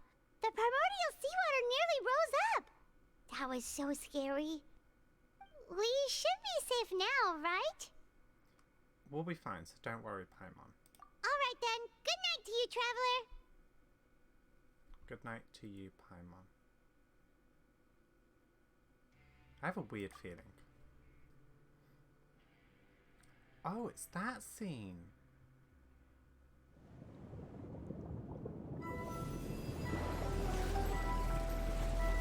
Knew it.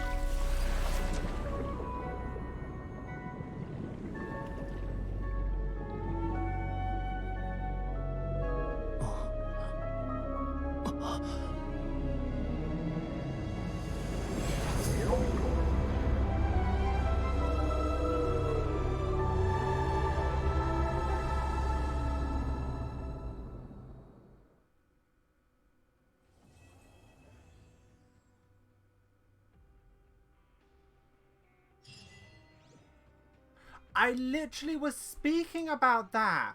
Wait.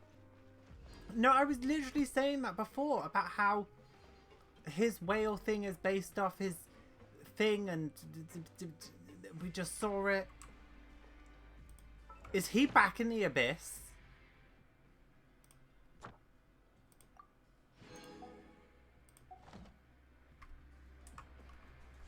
I can't believe he's back in the abyss.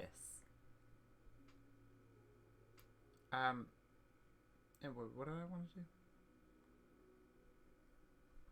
do? Okay, well we have 2 more wishes, so let's just see if we get anything. No. I cannot believe he's back in the abyss. Damn. Never let. Come on. Water comes in many flavors to the discerning palate. Mondstadt's water is crisp and pure, while water from Liyue has an enduring aftertaste. In Inazuma, the water possesses a depth of flavor unlike any other. Sumeru's water, meanwhile, has a rich and complex flavor profile, but it must be savored patient.